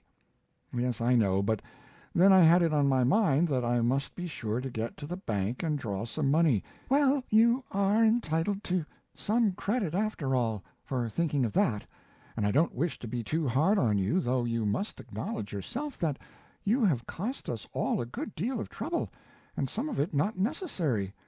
How much did you draw?" "Well, I had an idea that—" "That what?" "Well, it seems to me that in the circumstances, so many of us, you know, and—" "What are you mooning about? Do turn your face this way and let me— Why, you haven't drawn any money." "Well, the banker said—" "Never mind what the banker said. You must have had a reason of your own. Not a reason exactly, but something which—" "Well, then, the simple fact was that I hadn't my letter of credit." "Hadn't your letter of credit?" "Hadn't my letter of credit." "Don't repeat me like that. Where was it?" "At the post office." "What was it doing there?"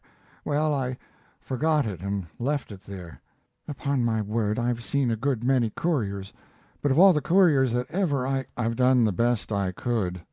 well, so you have, poor thing, and I'm wrong to abuse you so when you've been working yourself to death while we've been sitting here only thinking of our vexations instead of feeling grateful for what you were trying to do for us. It will all come out right. We can take the 7:30 train in the morning just as well. You've bought the tickets? I have, and it's a bargain, too, second class. I'm glad of it. Everybody else travels second class, and we might just as well save that ruinous extra charge. What did you pay? $22 apiece, through to Bayreuth. Why, I didn't know you could buy through tickets anywhere but in London and Paris. Some people can't, maybe, but some people can, of whom I am one of which, it appears. It seems a rather high price. On the contrary, the dealer knocked off his commission. Dealer? Yes, I bought them at a cigar shop. That reminds me, we shall have to get up pretty early, and so there should be no packing to do. Your umbrella, your rubbers, your cigars. Oh, what is the matter? Hang it, I've left the cigars at the bank. Just think of it. Well, your umbrella. I'll have that all right. There's no hurry. What do you mean by that? Oh, that's all right. I'll take care of. Where is that umbrella? It's just the merest step. It won't take me. Where is it? Well, I think I left it at the cigar shop, but Anyway, take your feet out from under that thing. It's just as I expected. Where are your rubbers? they well, Where are your rubbers? it's got so dry now. Well, everybody says there's not going to be another drop. Where are your rubbers? Well, you see, well, it was this way. First, the officer said, What officer? police officer, but the mayor, he, What mayor? mayor of Geneva. But I said, Wait! What is the matter with you? who, me? Nothing.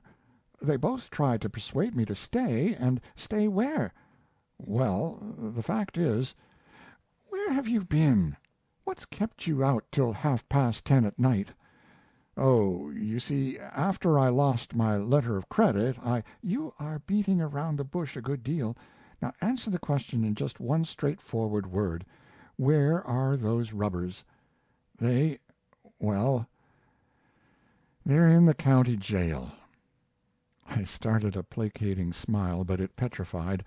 The climate was unsuitable. Spending 3 or 4 hours in jail did not seem to the expedition humorous. Neither did it to me at bottom. I had to explain the whole thing, and of course it came out that we couldn't take the early train, because that would leave my letter of credit in hock still. It did look as if we had all got to go to bed estranged and unhappy, but by good luck that was prevented. There happened to be mention of the trunks, and I was able to say I had attended to that feature. There, you are just as good and thoughtful and painstaking and intelligent as you can be, and it's a shame to find so much fault with you, and there shan't be another word of it. You've done beautifully, admirably, and I'm sorry I ever said one ungrateful word to you. This bit deeper than some of the other things, and made me uncomfortable, because I wasn't feeling as solid about that trunk errand as I wanted to. There seemed somehow to be a defect about it somewhere, though I couldn't put my finger on it, and didn't like to stir the matter just now, it being late and maybe well enough to let well enough alone. Of course there was music in the morning, when it was found that we couldn't leave by the early train, but I had no time to wait. I got only the opening bars of the overture, and then started out to get my letter of credit. It seemed a good time to look into the trunk business, and rectify it if it needed it, and I had a suspicion that it did. I was too late. The concierge said he had shipped the trunks to Zurich the evening before. I asked him how he could do that without exhibiting passage tickets. "Not necessary in Switzerland. You pay for your trunks and send them where you please. Nothing goes free but your hand baggage." "How much did you pay on them?" "140 francs." $28. There's something wrong about that trunk business, sure. Next I met the portier. He said: "You have not slept well, is it not? You have the worn look. If you would like a courier, a good one has arrived last night, and is not engaged for 5 days already, by the name of Ludi. We recommend him. Das Heiss, the Grand Hotel Beau Rivage, recommends him." I declined with coldness. My spirit was not broken yet, and I did not like having my condition taken notice of in this way. I was at the county jail by 9 o'clock, hoping that the mayor might chance to come before his regular hour, but he didn't. It was dull there.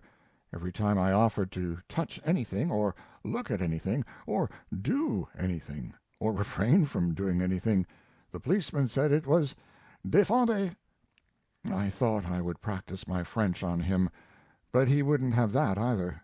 It seemed to make him particularly bitter to hear his own tongue. The mayor came at last, and then there was no trouble, for the minute he convened the Supreme Court, which they always do whenever there is valuable property in dispute, and got everything shipshape and sentries posted and had prayer by the chaplain, my unsealed letter was opened, and there wasn't anything in it but some photographs, because, as I remember now, I had taken out the letter of credit so as to make room for the photographs, and had put the letter in my other pocket, which I proved to everybody's satisfaction by fetching it out and showing it with a good deal of exultation. So then the court looked at each other in a vacant kind of way, and then at me, and then at each other again, and finally let me go, but said it was imprudent for me to be at large, and asked me what my profession was. I said I was a courier. They lifted up their eyes in a kind of reverent way, and said, "Du lieber Gott," and I said a word of courteous thanks for their apparent admiration, and hurried off to the bank. However, being a courier was already making me a great stickler for order and system, and one thing at a time, and each thing in its own proper turn. So I passed by the bank and branched off and started for the two lacking members of the expedition. A cab taxied by, and I took it upon persuasion. I gained no speed by this, but it was a reposeful turnout, and I liked the reposefulness. The week-long jubilations over the 600th anniversary of the birth of Swiss liberty and the signing of the compact were at flood tide, and all the streets were clothed in fluttering flags. The horse and the driver had been drunk 3 days and nights, and had known no stall nor bed meantime. They looked, as I felt, dreamy and seedy. But we arrived in the course of time. I went in and rang, and asked a housemaid to rush out the lacking members. She said something which I did not understand, and I returned to the chariot. The girl had probably told me that those people did not belong on her floor, and that it would be judicious for me to go higher and ring from floor to floor till I found them. For in those Swiss flats there does not seem to be any way to find the right family but to be patient and guess your way along up. I calculated that I must wait 15 minutes, there being 3 details inseparable from an occasion of this sort. First, put on hats and come down and climb in. Second, return of one to get my other glove. Third, presently return of the other one to fetch my French verbs at a glance. I would muse during the 15 minutes and take it easy. A very still and blank interval ensued, and then I felt a hand on my shoulder and started. The intruder was a policeman. I glanced up and perceived that there was new scenery. There was a good deal of a crowd, and they had that pleased and interested look which such a crowd wears when they see that somebody is out of luck. The horse was asleep, and so was the driver. and some boys had hung them and me full of gaudy decorations, stolen from the innumerable banner poles. It was a scandalous spectacle. The officer said, "I'm sorry, but we can't have you sleeping here all day." I was wounded, and said with dignity, "I beg your pardon, I was not sleeping, I was thinking." "Well, you can think if you want to, but you've got to think to yourself. You disturb the whole neighborhood." It was a poor joke, but it made the crowd laugh. I snore at night sometimes, but it is not likely that I would do such a thing in the daytime and in such a place. The officer undecorated us and seemed sorry for our friendliness, and really tried to be humane, but he said we mustn't stop there any longer or he would have to charge us rent. It was the law, he said, and he went on to say, in a sociable way, that I was looking pretty moldy, and he wished he knew. I shut him off pretty austerely, and said I hoped one might celebrate a little these days, especially when one was personally concerned. "Personally?" he asked. "How?" "Because 600 years ago an ancestor of mine signed the contract." He reflected a moment, then looked me over and said, "Ancestor? It's my opinion you signed it yourself, for of all the old ancient relics that ever but never mind about that. What is it you are waiting here for so long?" I said, "I'm not waiting here so long at all. I'm waiting 15 minutes till they forget a glove and a book and go back and get them." Then I told him who they were that I had come for. He was very obliging, and began to shout inquiries to the tiers of heads and shoulders projecting from the windows above us. Then a woman away up there sang out, "Oh, they! Why, I got them a cab, and they left here long ago. 8:30, I should say." It was annoying. I glanced at my watch, but didn't say anything. The officer said, "It is 11:45, you see. You should have inquired better. You have been asleep 3/4 of an hour, and in such a sun as this. You are baked black. It is wonderful, and you will miss your train, perhaps. You interest me greatly. What is your occupation?" I said I was a courier, and it seemed to stun him, and before he could come to we were gone. When I arrived in the third story of the hotel I found our quarters vacant. I was not surprised. The moment a courier takes his eye off his tribe they go shopping. The nearer it is to train time the surer they are to go.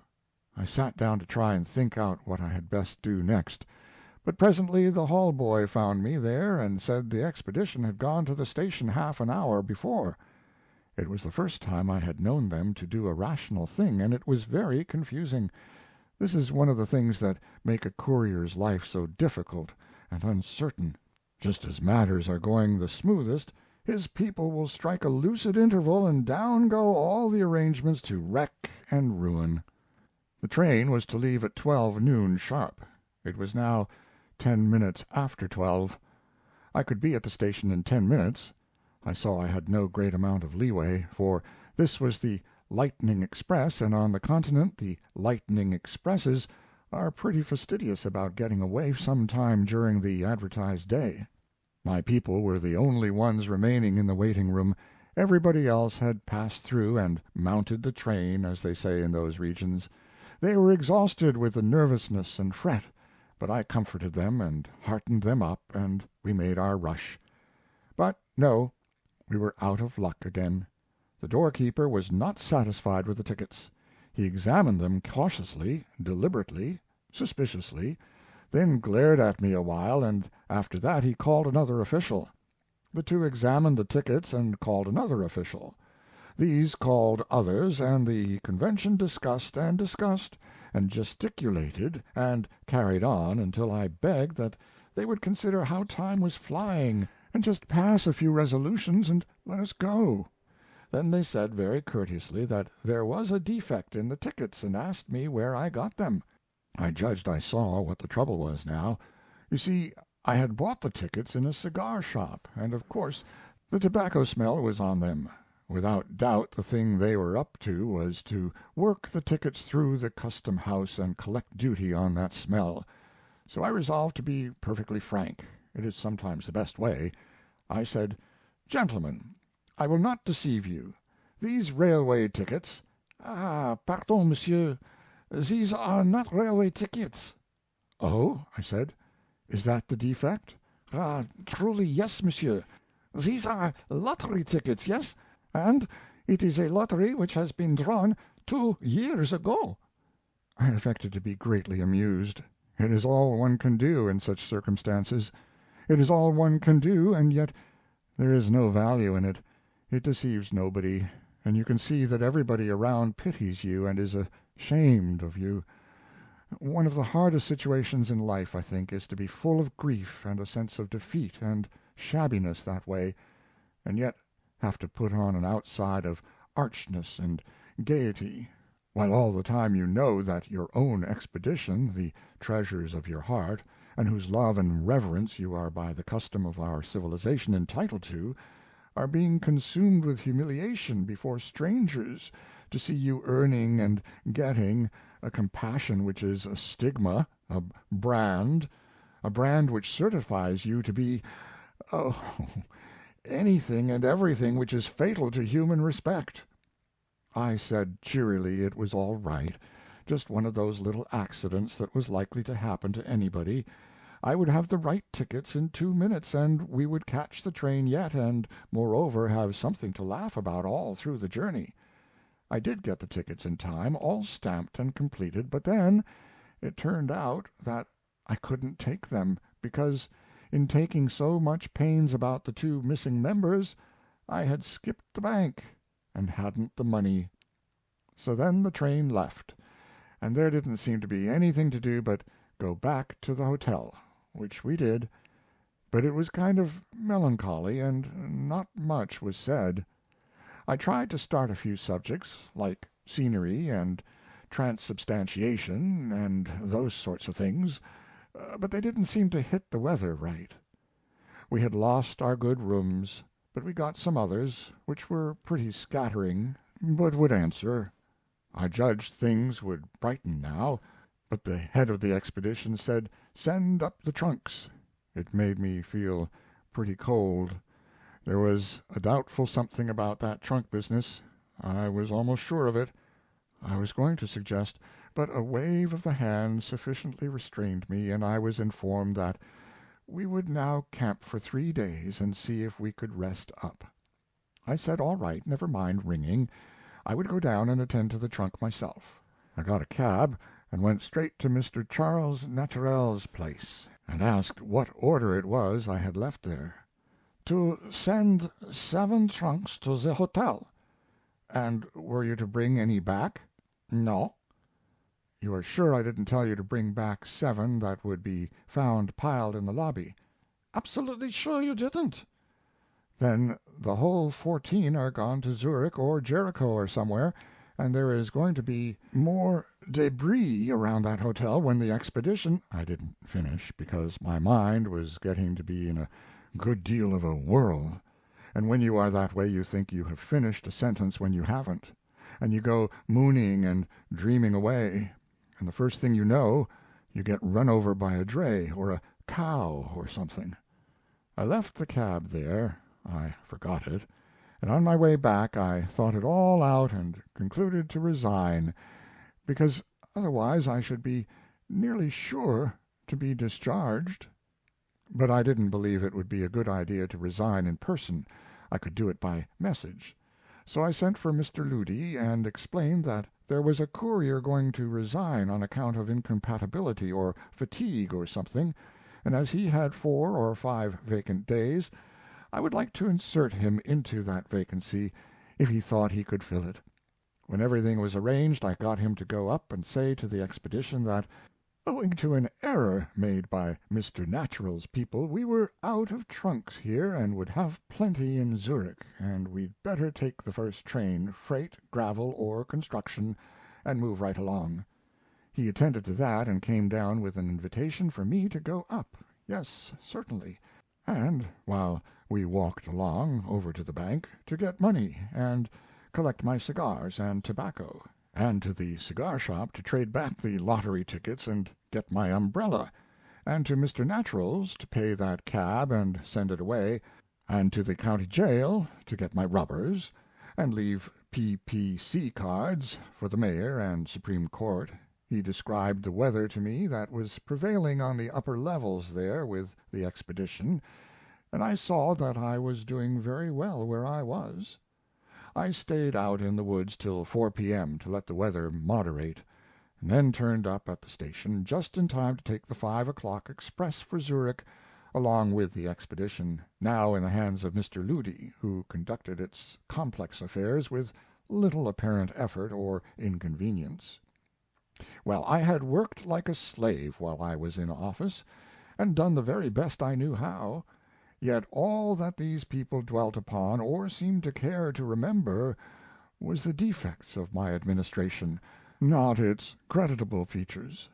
They would skip over 1,000 creditable features to remark upon and reiterate and fuss about just one fact, till it seemed to me they would wear it out, and not much of a fact either, taken by itself, the fact that I elected myself courier in Geneva, and put in work enough to carry a circus to Jerusalem, and yet never even got my gang out of the town. I finally said I didn't wish to hear any more about the subject, it made me tired, and I told them to their faces that I would never be a courier again to save anybody's life, and if I live long enough I'll prove it. I think it's a difficult, brain-racking, overworked, and thoroughly ungrateful office, and the main bulk of its wages is a sore heart and a bruised spirit. Mark Twain. End of Playing the Courier by Mark Twain. Read by John Greenman.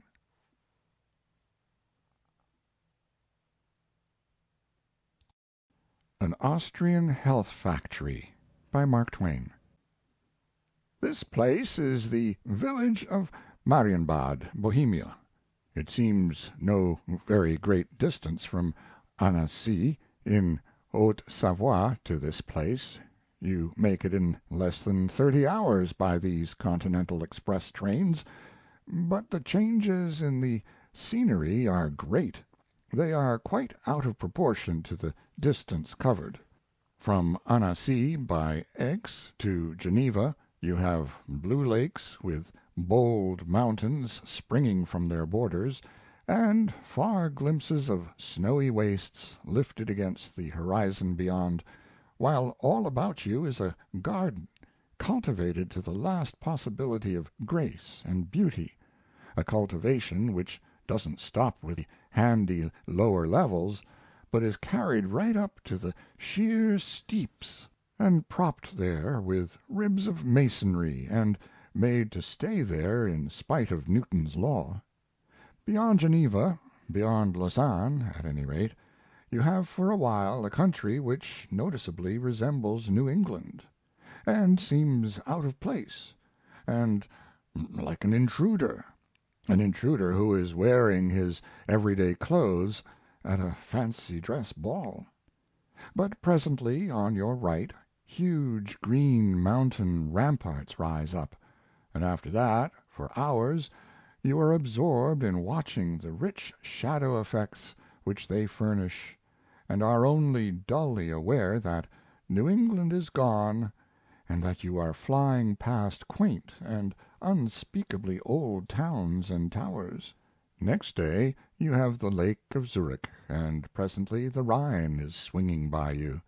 How clean it is, how clear it is, how blue it is, how green it is, how swift and rollicking and insolent is its gait and style, how vivid and splendid its colors, beautiful wreck and chaos of all the soap bubbles in the universe.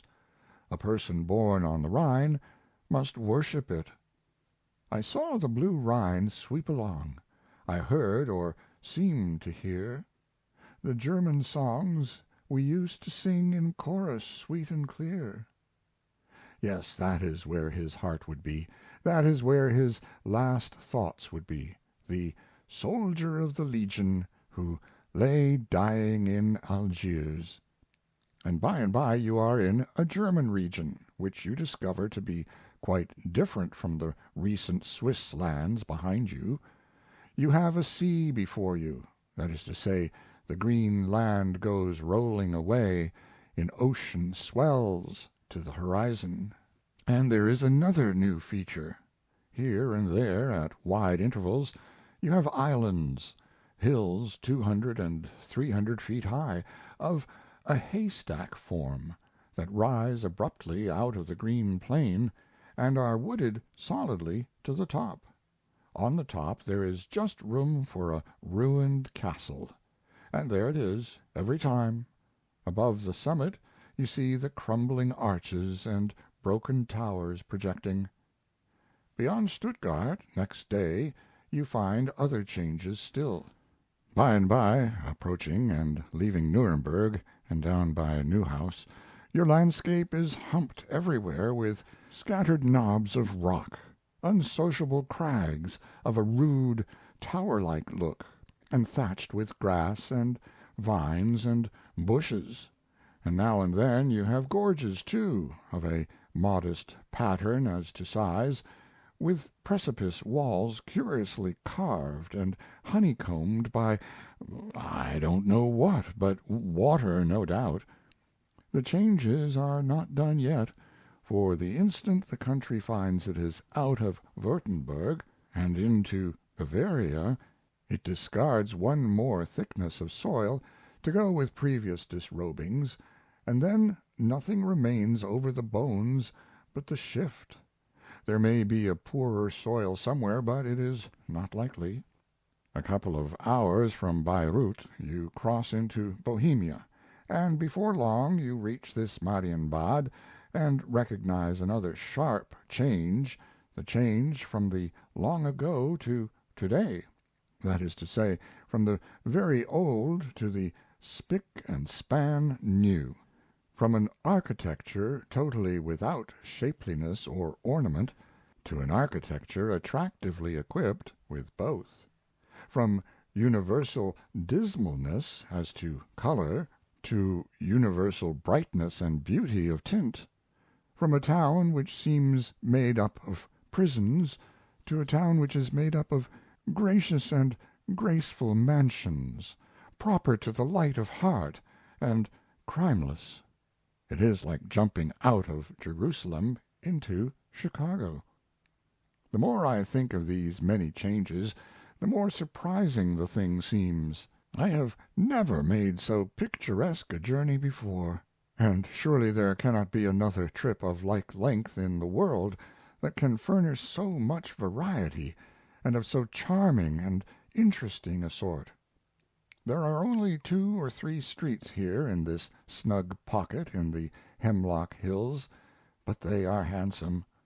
When you stand at the foot of a street and look up the slant of it, you see only block fronts of graceful pattern, with happily broken lines, and the pleasing accent of bay projections and balconies in orderly disorder and harmonious confusion, and always the color is fresh and cheery, various shades of cream, with softly contrasting trimmings of white, and now and then a touch of dim red.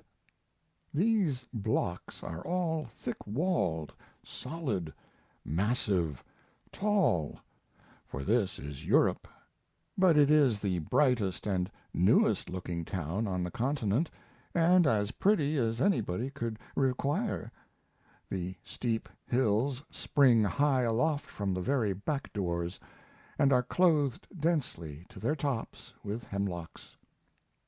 In Bavaria everybody is in uniform, and you wonder where the private citizens are, but here in Bohemia the uniforms are very rare. Occasionally one catches a glimpse of an Austrian officer, but it is only occasionally. Uniforms are so scarce that we seem to be in a republic. Almost the only striking figure is the Polish Jew. He is very frequent. He is tall and of grave countenance, and wears a coat that reaches to his ankle bones, and he has a little wee curl or two in front of each ear. He has a preposterous look, and seems to be as much respected as anybody. The crowds that drift along the promenade at music time twice a day are fashionably dressed after the Parisian pattern, and they look a good deal alike, but they speak a lot of languages which you have not encountered before, and no ignorant person can spell their names, and they can't pronounce them themselves. Marienbad, Mary's Bath. The Mary is the Virgin. She is the patroness of these curative springs. They try to cure everything: gout, rheumatism, leanness, fatness, dyspepsia, and all the rest.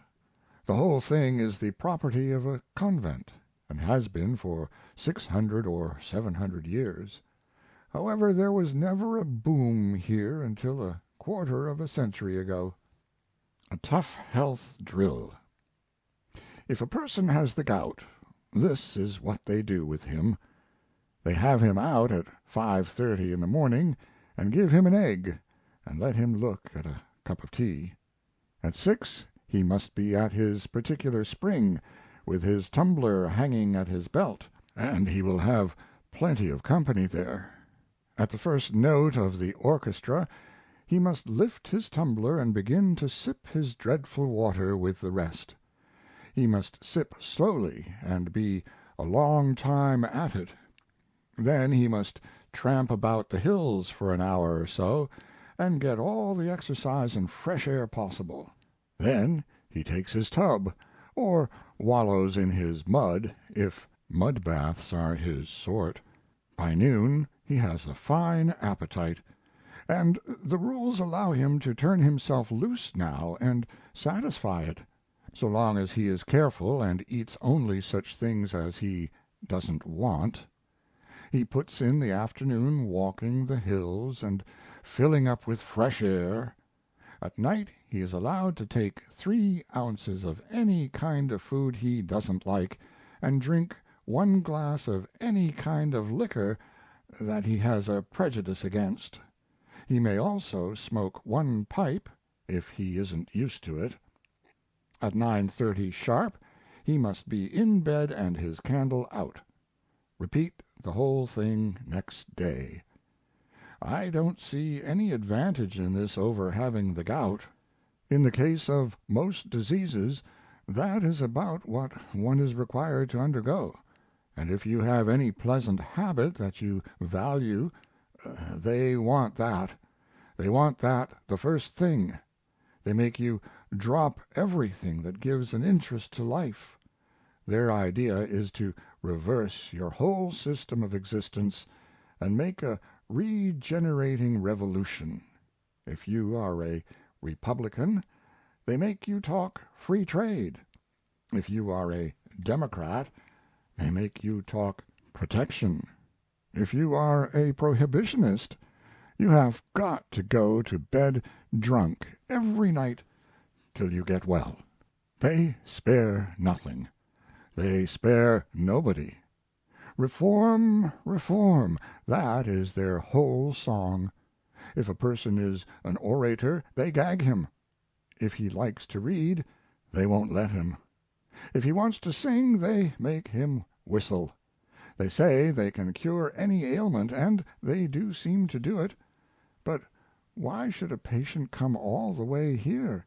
Why shouldn't he do these things at home and save the money? No disease would stay with a person who treated it like that. I didn't come here to take baths. I only came to look around. But first one person and then another began to throw out hints, and pretty soon I was a good deal concerned about myself.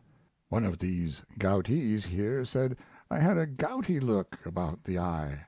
Next, a person who has catarrh of the intestines asked me if I didn't notice a little dim sort of stomach ache when I sneezed. I hadn't before, but I did seem to notice it then. A man that's here for heart disease said he wouldn't come downstairs so fast if he had my build and aspect. A person with an old gold complexion said a man died here in a mud bath last week that had a petrified liver, good deal such a looking man as I am, and the same initials, and so on and so on. Of course there was nothing to be uneasy about, and I wasn't what you may call really uneasy, but I was not feeling very well, that is, not brisk, and I went to bed. I suppose that was not a good idea, because then they had me. I started in at the upper end of the mill and went through. I am said to be all right now and free from disease, but this does not surprise me. What I have been through in these 2 weeks would free a person of pretty much everything in him that wasn't nailed there, any loose thing, any unattached fragment of bone or meat or morals or disease or propensities or accomplishments or what not. And I don't say but that I feel well enough. I feel better than I would if I was dead, I reckon. And besides, they say that I am going to build up now and come right along and be all right. I am not saying anything, but I wish I had enough of my diseases back to make me aware of myself, and enough of my habits to make it worth while to live. To have nothing the matter with you and no habits is pretty tame, pretty colorless.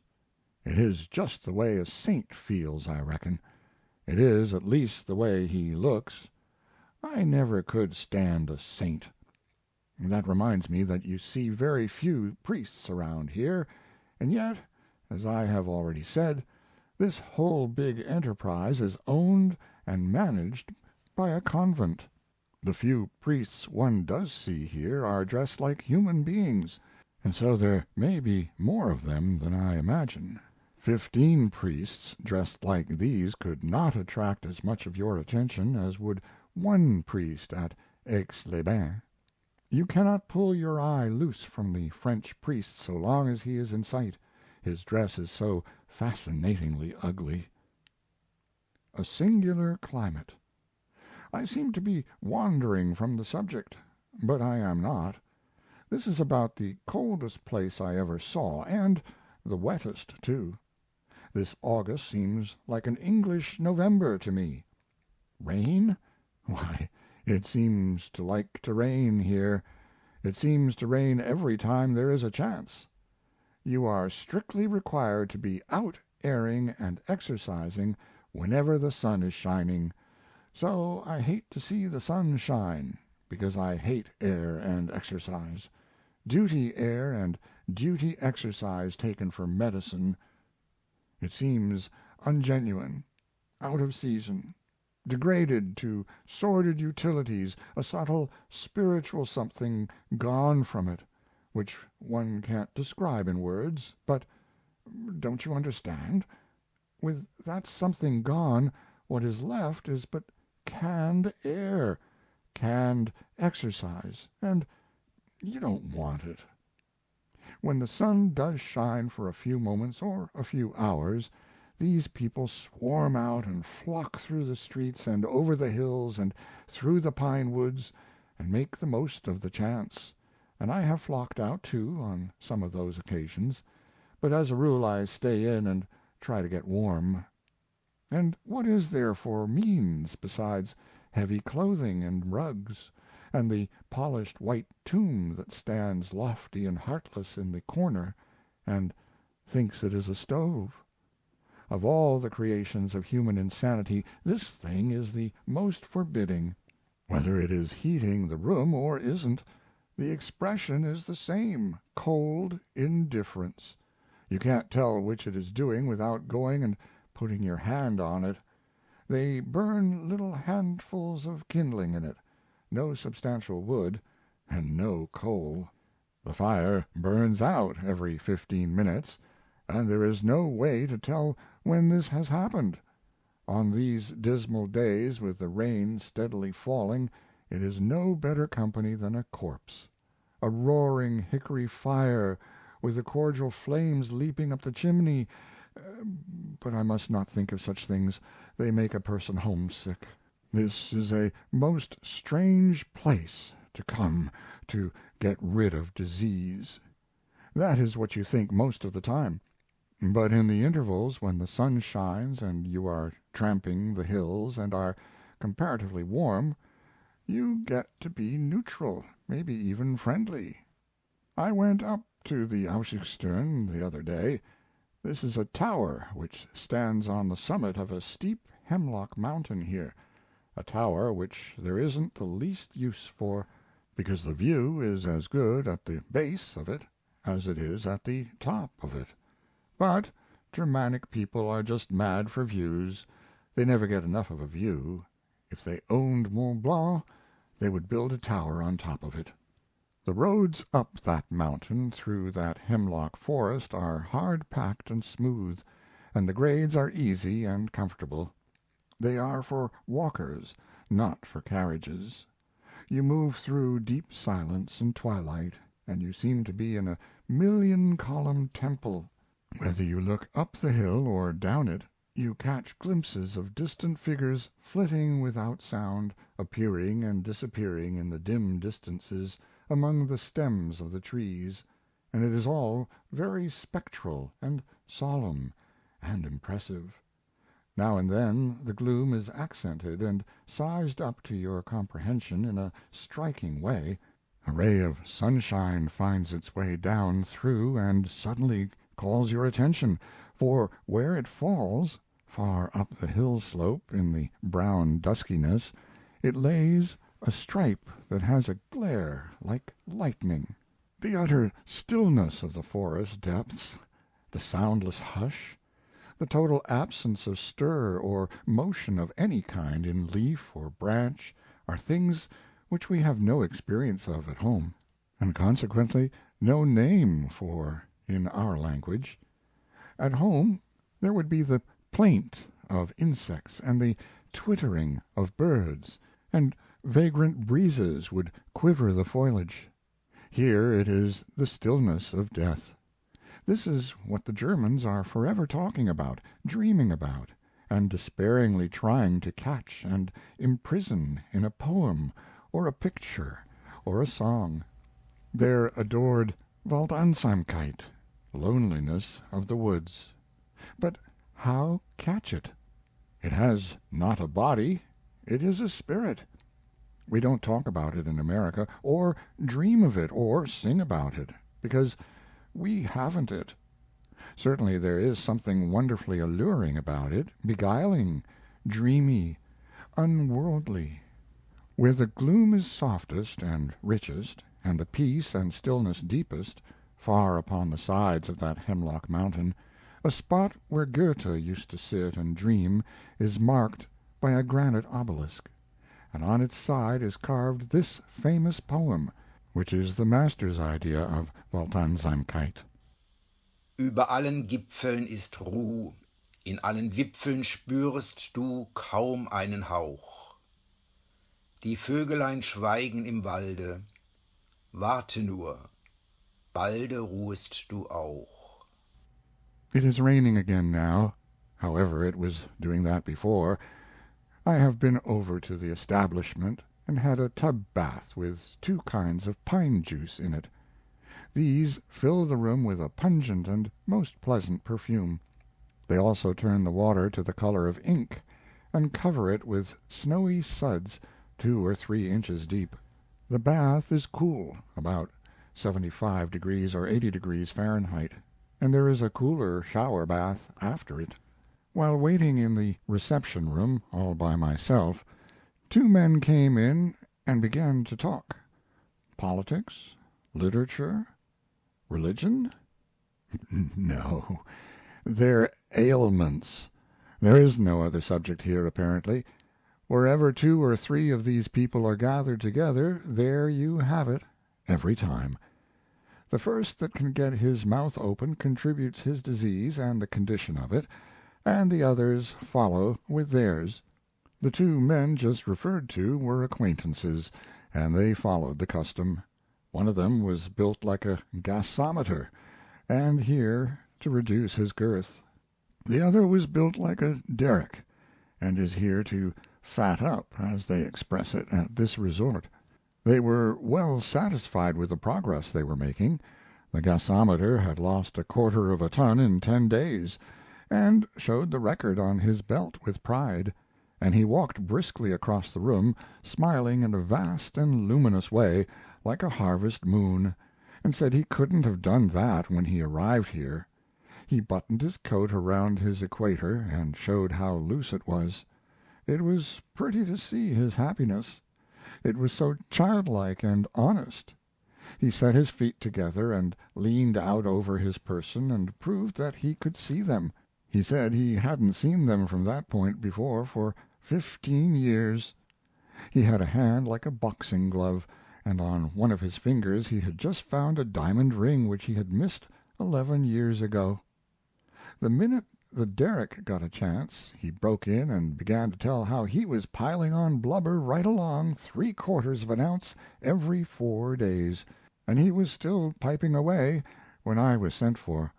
I left the fat man standing there panting and blowing, and swelling and collapsing like a balloon, his next speech all ready and urgent for delivery. The patients are always at that sort of thing, trying to talk one another to death.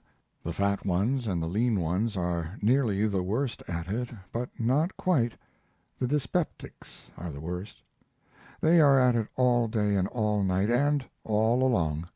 They have more symptoms than all the others put together, and so there is more variety of experience, more change of condition, more adventure, and consequently more play for the imagination, more scope for lying, and in every way a bigger field to talk.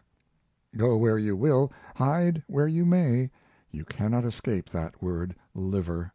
You overhear it constantly, in the street, in the shop, in the theater, in the music grounds. Wherever you see 2 or a dozen people of ordinary bulk talking together, you know they are talking about their livers.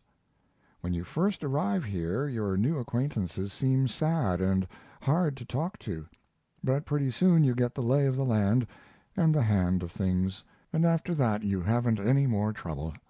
You look into the dreary dull eye and softly say, "Well, how's your liver?" You will see that dim eye flash up with a grateful flame, and you will see that jaw begin to work, and you will recognize that nothing is required of you from this out but to listen as long as you remain conscious. After a few days you will begin to notice that out of these people's talk a gospel is framing itself, and next you will find yourself believing it. It is this, that a man is not what his rearing, his schooling, his beliefs, his principles make him. He is what his liver makes him. That with a healthy liver he will have the clear seeing eye, the honest heart, the sincere mind, the loving spirit, the loyal soul, the truth and trust and faith that are based as Gibraltar is based, and that with an unhealthy liver he must and will have the opposite of all these. He will see nothing as it really is. He cannot trust anybody, or believe in anything. His moral foundations are gone from under him. Now, isn't that interesting? I think it is. 2 days ago, perceiving that there was something unusual the matter with me, I went around from doctor to doctor, but without avail. They said they had never seen this kind of symptoms before, at least not all of them. They had seen some of them, but differently arranged. It was a new disease as far as they could see. Apparently it was scrofulous, but of a new kind. That was as much as they felt able to say. Then they made a stethoscopic examination and decided that if anything would dislodge it a mud bath was the thing. It was a very ingenious idea. I took the mud bath, and it did dislodge it. Here it is: Love Song. I ask not, is thy heart still sure, thy love still warm, thy faith secure? I ask not, dream'st thou still of me, long'st away to fly with me? Ah, no! But as the sun includeth all the good gifts of the giver, I sum all those in asking thee, O sweetheart, how is your liver? For if thy liver worketh right, thy faith stands sure, thy hope is bright, their dreams are sweet and I their God. Doubt threats in vain, thou scorned his rod. Keep only thy digestion clear, no other foe my love doth fear. But indigestion hath the power To mar the soul's serenest hour, To crumble adamantine trust, And turn its certainties to dust, To dim the eye with nameless grief, To chill the heart with unbelief, To banish hope and faith and love, Place heaven below and hell above. Then list, details are naught to me, So thou'st the sum gift of the giver. I ask thee all in asking thee, Oh, darling, how's your liver? Yes, it is easy to say it is scrofulous, but I don't see the signs of it. In my opinion it is as good poetry as I have ever written. Experts say it isn't poetry at all because it lacks the element of fiction, but that is the voice of envy, I reckon. I call it good medical poetry, and I consider that I am a judge. One of the most curious things in these countries is the street manners of the men and women. In meeting you they come straight on without swerving a hair's breadth from the direct line and wholly ignoring your right to any part of the road. At the last moment you must yield up your share of it and step aside, or there will be a collision. I noticed this strange barbarism first in Geneva 12 years ago. In Aix-les-Bains, where sidewalks are scarce and everybody walks in the streets, there is plenty of room, but that is no matter. You are always escaping collisions by mere quarter inches. A man or woman who is headed in such a way as to cross your course presently without a collision will actually alter his direction shade by shade and compel a collision, unless at the last instant you jump out of the way. Those folks are not dressed as ladies and gentlemen, and they do not seem to be consciously crowding you out of the road. They seem to be innocently and stupidly unaware that they are doing it. But not so in Geneva. There this class, especially the men, crowd out men, women, and girls of all rank and raiment consciously and intentionally, crowd them off the sidewalk and into the gutter. There was nothing of this sort in Bayreuth, but here, well, here the thing is astonishing. Collisions are unavoidable unless you do all the yielding yourself. Another odd thing, here this savagery is confined to the folk who wear the fine clothes. The others are courteous and considerate. A big burly Comanche, with all the signs about him of wealth and education, will tranquilly force young ladies to step off into the gutter to avoid being run down by him. It is a mistake that there is no bath that will cure people's manners, but drowning would help. However, perhaps one can't look for any real showy amount of delicacy of feeling in a country where a person is brought up to contemplate without a shudder the spectacle of women harnessed up with dogs and hauling carts. The woman is on one side of the pole, the dog on the other, and they bend to the work and tug and pant and strain, and the man tramps leisurely alongside and smokes his pipe. Often the woman is old and gray, and the man is her grandson. The Austrian national ornithological device ought to be replaced by a grandmother harnessed to a slush cart with a dog. This merely in the interest of fact. Heraldic fancy has been a little too much overworked in these countries, anyway. Lately one of those curious things happened here which justify the felicitous extravagances of the stage and help us to accept them. A despondent man, bankrupt, friendless, and desperate, dropped a dose of strychnia into a bottle of whiskey and went out in the dusk to find a handy place for his purpose, which was suicide. In a lonely spot he was stopped by a tramp, who said he would kill him if he didn't give up his money.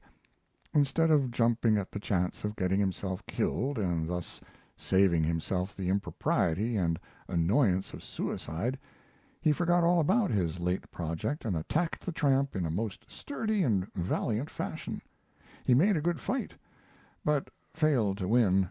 The night passed, the morning came, and he woke out of unconsciousness to find that he had been clubbed half to death and left to perish at his leisure. Then he reached for his bottle to add the finishing touch, but it was gone. He pulled himself together and went limping away, and presently came upon the tramp stretched out stone dead with the empty bottle beside him. He had drunk the whiskey and committed suicide innocently. Now, while the man who had been cheated out of his suicide stood there bemoaning his hard luck and wondering how he might manage to raise money enough to buy some more whiskey and poison, some people of the neighborhood came by and he told them about his curious adventure. They said that this tramp had been the scourge of the neighborhood and the dread of the constabulary. The inquest passed off quietly and to everyone's satisfaction, and then the people, to testify their gratitude to the hero of the occasion, put him on the police on a good enough salary, and he is all right now and is not meditating suicide any more. Here are all the elements of the naivest Arabian tale. A man who resists robbery when he hasn't anything to be robbed of does the very best to save his life when he has come out purposely to throw it away, and finally is victorious in defeat, killing his adversary in an effectual and poetic fashion after being already hors de combat himself. Now, if you let him rise in the service and marry the chief of police's daughter, it has the requisite elements of the Oriental romance, lacking not a detail, so far as I can see. End of An Austrian Health Factory, by Mark Twain. Read by John Greenman, with help from Eberhard Schneider.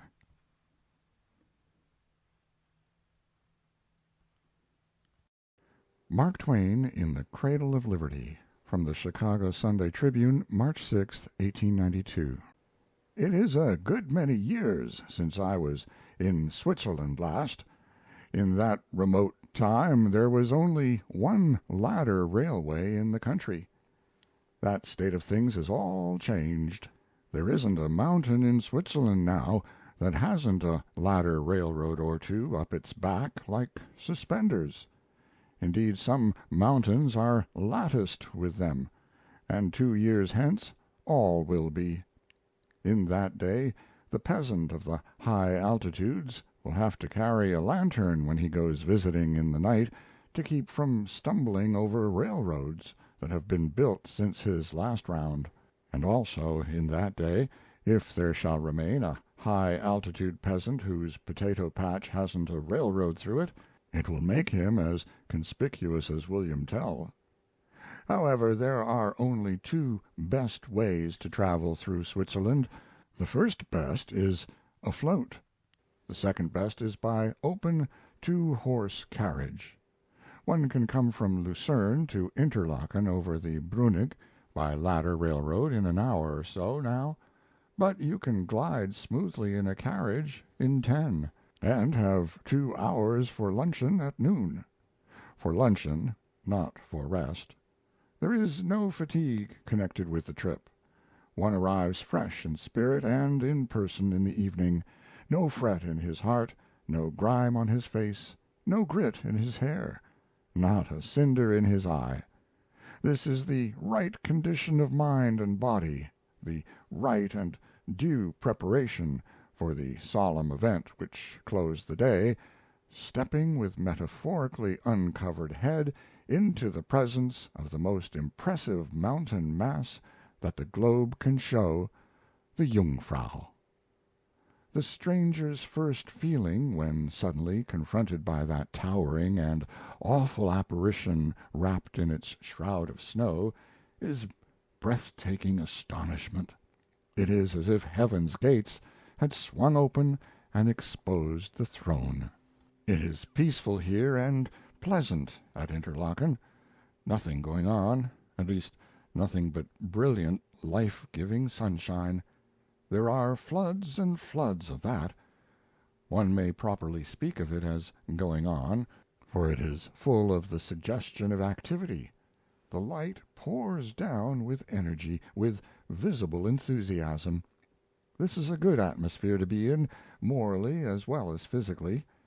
After trying the political atmosphere of the neighboring monarchies, it is healing and refreshing to breathe in air that has known no taint of slavery for 600 years, and to come among a people whose political history is great and fine, and worthy to be taught in all schools, and studied by all races and peoples.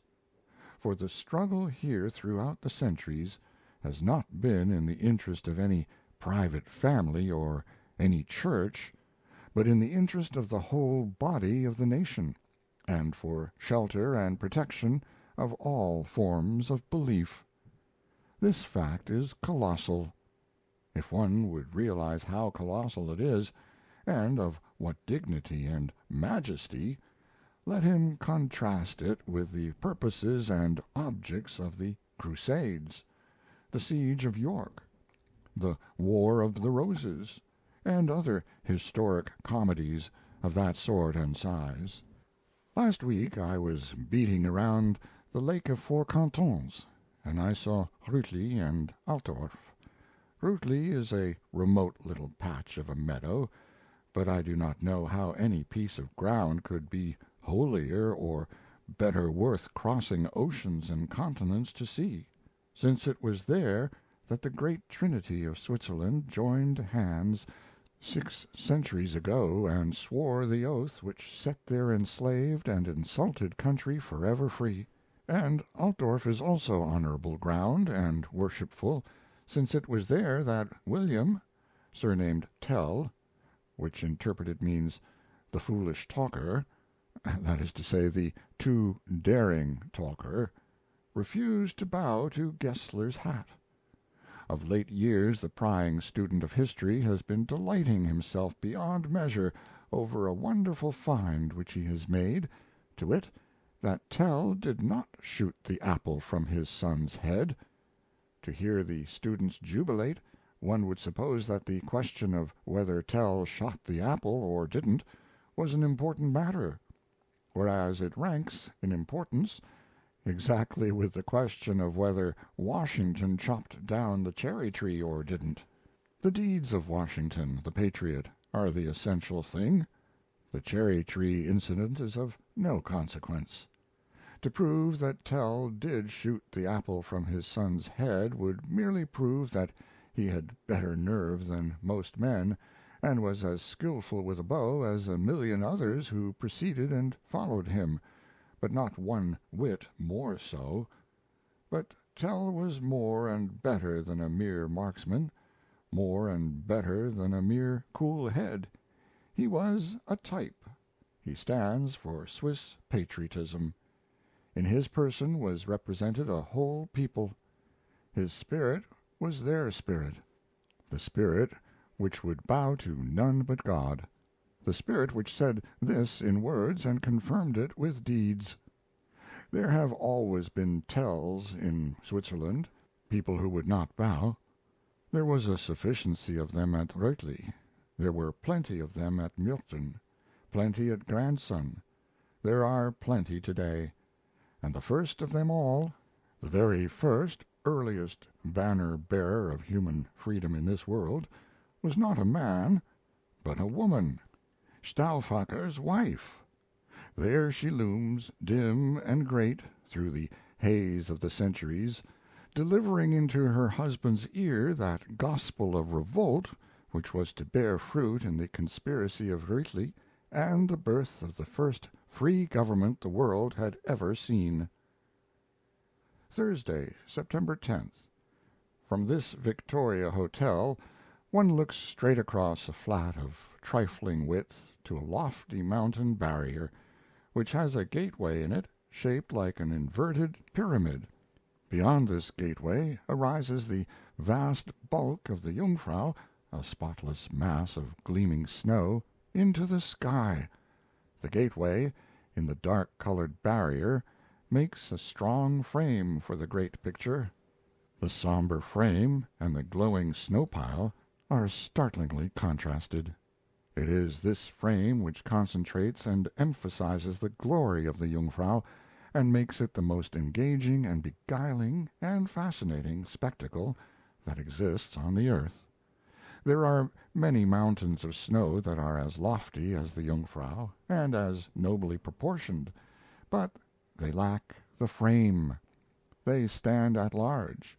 They are intruded upon and elbowed by neighboring domes and summits, and their grandeur is diminished and fails of effect. It is a good name, Jungfrau, virgin. Nothing could be whiter, nothing could be purer, nothing could be saintlier of aspect. At 6 yesterday evening the great intervening barrier seen through a faint bluish haze seemed made of air and substanceless, so soft and rich it was, so shimmering where the wandering lights touched it, and so dim where the shadows lay. Apparently it was a dream stuff, a work of the imagination, nothing real about it. The tint was green, slightly varying shades of it, but mainly very dark. The sun was down, as far as that barrier was concerned, but not for the Jungfrau towering into the heavens beyond the gateway. She was a roaring conflagration of blinding white. It is said that Fridolin, the holy Fridolin, a new saint, but formerly a missionary, gave the mountain its gracious name. He was an Irishman, son of an Irish king. There were 30,000 kings reigning in County Cork alone in his time, 1,500 years ago. It got so that they could not make a living, there was so much competition and wages got cut so. Some of them were out of work months at a time, with wife and little children to feed, and not a crust in the place. At last a particularly severe winter fell upon the country, and hundreds of them were reduced to mendicancy, and were to be seen day after day in the bitterest weather, standing barefoot in the snow, holding out their crowns for alms. Indeed, they would have been obliged to emigrate or starve but for a fortunate idea of Prince Fridolin's, who started a labor union, the first one in history, and got the great bulk of them to join it. He thus won the general gratitude, and they wanted to make him emperor, emperor over them all, emperor of County Cork. But he said no, walking delegate was good enough for him. For behold, he was modest beyond his years, and keen as a whip. To this day in Germany and Switzerland, where St. Fridolin is deeply revered and honored, the peasantry speak of him affectionately as the first walking delegate. The first walk he took was into France and Germany, missionarying, for missionarying was a better thing in those days than it is in ours. All you had to do was to cure the head savage's sick daughter by a miracle like the miracle of Lourdes in our day, for instance, and immediately that head savage was your convert. He was your convert and filled to the eyes with a new convert's enthusiasm. You could sit down and make yourself easy now. He would take the axe and convert the rest of the nation himself. Charlemagne was that kind of a walking delegate. Yes, there were great missionaries in those days, for the methods were sure and the rewards great. We have no such missionaries now, and no such methods. But to continue the history of the first walking delegate, if you are interested. I am interested myself, because I have seen his relics at Sackingen, and also the very spot where he worked his great miracle, the one which won him his sainthood in the papal court a few centuries later. To have seen these things makes me feel very near to him, almost like a member of the family, in fact. While wandering about the continent, he arrived at the spot on the Rhine which is now occupied by Sackingen, and proposed to settle there, but the people warned him off. He appealed to the king of the Franks, who made him a present of the whole region, people and all. He built a great cloister there for women, and proceeded to teach in it and accumulate more land. There were two wealthy brothers in the neighborhood, Urso and Landulf. Urso died, and Fridolin claimed his estates. Landulf asked for documents and papers. Fridolin had none to show. He said the bequest had been made to him by word of mouth. Landulf suggested that he produce a witness, and said it in a way which he thought was very witty, very sarcastic. This shows that he did not know the walking delegate. Fridolin was not disturbed. He said, "Appoint your court. I will bring a witness." The court thus created consisted of 15 counts and barons. A day was appointed for the trial of the case. On that day the judges took their seats in state, and proclamation was made that the court was ready for business. 5 minutes, 10 minutes, 15 minutes passed, and yet no Fridolin appeared. Landulf rose, and was in the act of claiming judgment by default, when a strange clacking sound was heard coming up the stairs. In another moment Fridolin entered at the door, and came walking in a deep hush down the middle aisle, with a tall skeleton stalking in his rear. Amazement and terror sat upon every countenance, for everybody suspected that the skeleton was Urso's. It stopped before the chief judge, and raised its bony arm aloft, and began to speak, while all the assembly shuddered, for they could see the words leak out between its ribs. It said, "Brother, why dost thou disturb my blessed rest, and withhold by robbery the gift which I gave thee for the honor of God?" It seems a strange thing, and most irregular, but the verdict was actually given against Landulf on the testimony of this wandering rack heap of unidentified bones. In our day a skeleton would not be allowed to testify at all, for a skeleton has no moral responsibility, and its word could not be rationally trusted. Most skeletons are not to be believed on oath, and this was probably one of them. However, the incident is valuable as preserving to us a curious sample of the quaint laws of evidence of that remote time, a time so remote, so far back toward the beginning of original idiocy, that the difference between a bench of judges and a basket of vegetables was as yet so slight that we may say with all confidence that it didn't really exist. Sunday. During several afternoons I have been engaged in an interesting, maybe useful, piece of work.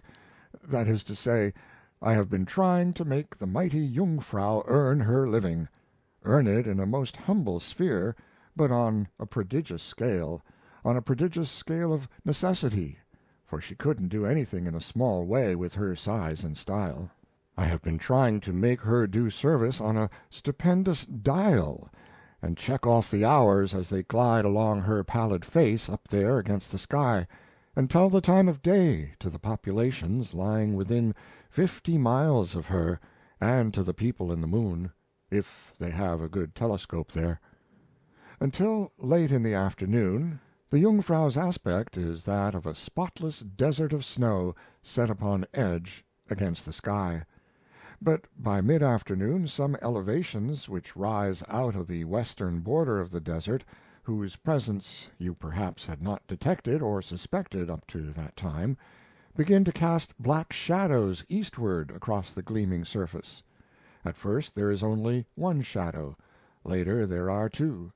Toward 4 P.M. the other day I was gazing and worshiping as usual, when I chanced to notice that shadow number 1 was beginning to take itself something of the shape of the human profile.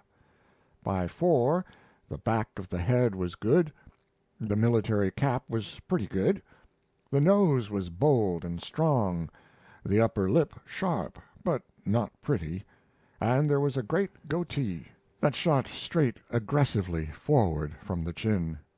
At 4:30 the nose had changed its shape considerably, and the altered slant of the sun had revealed and made conspicuous a huge buttress, or barrier of naked rock, which was so located as to answer very well for a shoulder or coat collar to this swarthy and indiscreet sweetheart, who had stolen out there right before everybody, to pillow his head on the Virgin's white breast and whisper soft sentimentalities to her, to the sensuous music of crashing ice domes and the boom and thunder of the passing avalanche, music very familiar to his ear, for he has heard it every afternoon at this hour since the day he first came courting this child of the earth, who lives in the sky, and that day is far back, yes, for he was at this pleasant sport before the Middle Ages drifted by him in the valley, before the Romans marched past, and before the antique and recordless barbarians fished and hunted here, and wondered who he might be, and were probably afraid of him, and before primeval man himself, just emerged from his 4-footed estate, stepped out upon this plain, first sample of his race, 1,000 centuries ago, and cast a glad eye up there, judging he had found a brother human being and consequently something to kill; and before the big saurians wallowed here still some eons earlier. Oh, yes, a day so far back that the eternal sun was present to see that first visit, a day so far back that neither tradition nor history was born yet, and a whole weary eternity must come and go before the restless little creature, of whose face this stupendous shadow face was the prophecy, would arrive in the earth and begin his shabby career and think it a big one. Oh, indeed, yes, when you talk about your poor Roman and Egyptian day before yesterday antiquities, you should choose a time when the hoary shadow face of the Jungfrau is not by. It antedates all antiquities known or imaginable, for it was here the world itself created the theater of future antiquities, and it is the only witness with a human face that was there to see the marvel, and remains to us a memorial of it. By 4:40 P.M. the nose of the shadow is perfect and is beautiful. It is black, and is powerfully marked against the upright canvas of glowing snow, and covers hundreds of acres of that resplendent surface. Meantime shadow number 2 has been creeping out well to the rear of the face west of it, and at 5 o'clock has assumed a shape that has rather a poor and rude semblance of a shoe. Meantime also the great shadow face has been gradually changing for 20 minutes, and now, 5 P.M., it is becoming a quite fair portrait of Roscoe Conkling. The likewise is there, and is unmistakable. The goatee is shortened, now, and has an end. Formerly it hadn't any, but ran off eastward and arrived nowhere. By 6 P.M. the face has dissolved and gone, and the goatee has become what looks like the shadow of a tower with a pointed roof, and the shoe had turned into what the printers call a fist with a finger pointing. If I were now imprisoned on a mountain summit 100 miles northward of this point, and was denied a timepiece, I could get along well enough from 4 till 6 on clear days, for I could keep trace of the time by the changing shapes of these mighty shadows on the Virgin's front, the most stupendous dial I am acquainted with, the oldest clock in the world by a couple of million years. I suppose I should not have noticed the forms of the shadows if I hadn't the habit of hunting for faces in the clouds and in mountain crags, a sort of amusement which is very entertaining even when you don't find any, and brilliantly satisfying when you do. I have searched through several bushels of photographs of the Jungfrau here, but found only one with the face in it, and in this case it was not strictly recognizable as a face, which was evidence that the picture was taken before 4 in the afternoon, and also evidence that all photographers have persistently overlooked one of the most fascinating features of the Jungfrau show. I say fascinating, because if you once detect a human face produced on a great plan by unconscious nature, you never get tired of watching it. At first you can't make another person see it at all, but after he has made it out once he can't see anything else afterward. The King of Greece is a man who goes around quietly enough when off duty.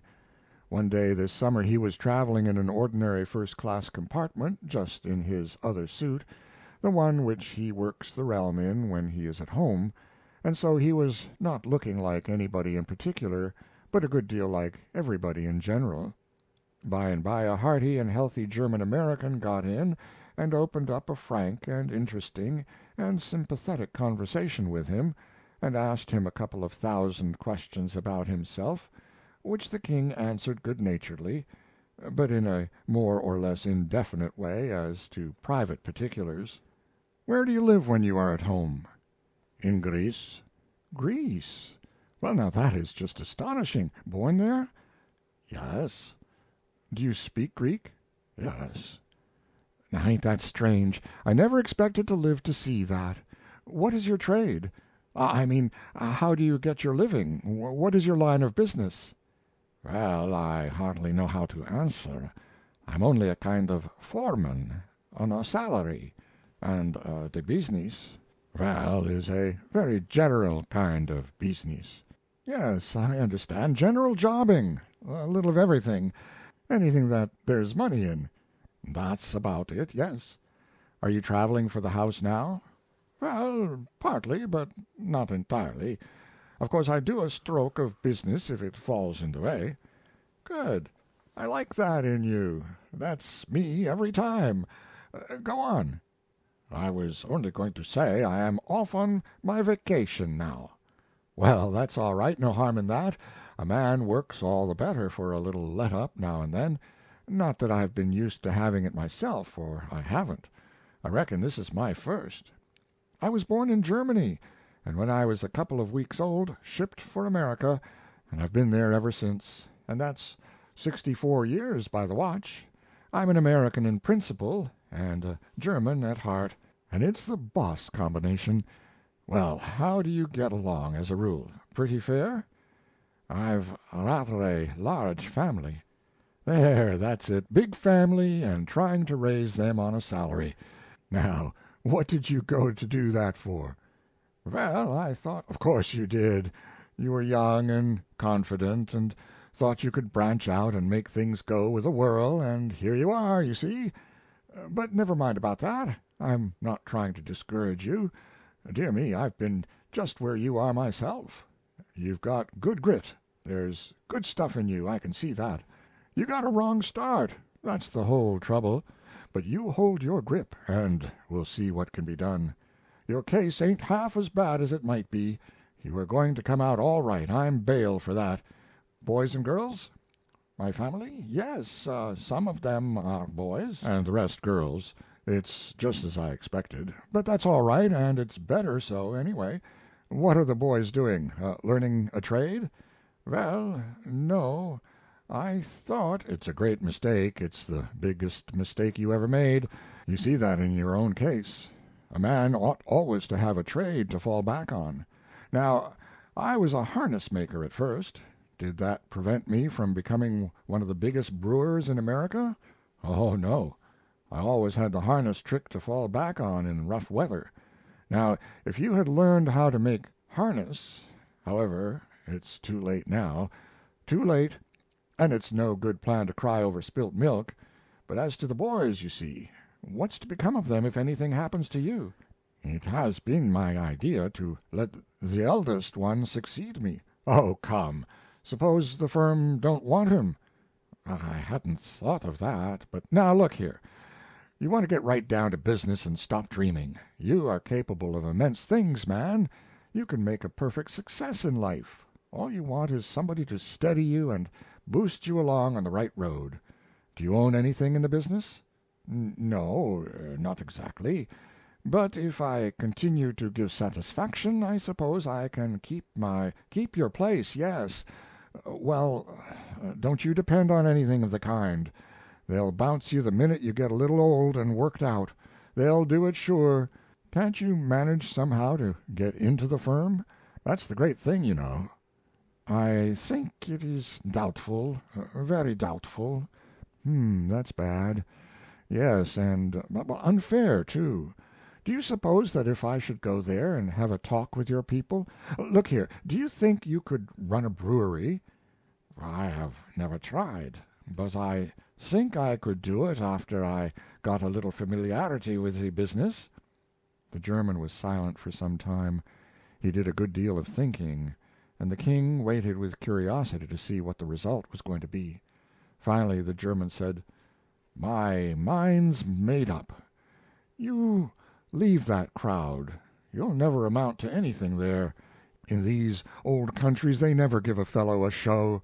Yes, you come over to America. Come to my place in Rochester. Bring the family along. You shall have a show in the business, and the foremanship besides. George, you said your name was George? I'll make a man of you, I give you my word. You've never had a chance here, but that's all going to change. By gracious, I'll give you a lift that'll make your hair curl." End of Mark Twain in the Cradle of Liberty, read by John Greenman.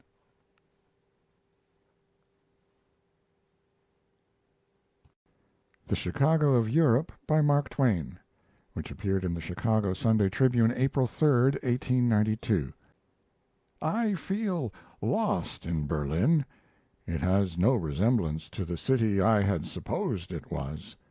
There was once a Berlin which I would have known, from descriptions in books, the Berlin of the last century and the beginning of the present one, a dingy city in a marsh, with rough streets, muddy and lantern lighted, dividing straight rows of ugly houses all alike, compacted into blocks as square and plain and uniform and monotonous and serious as so many dry goods boxes.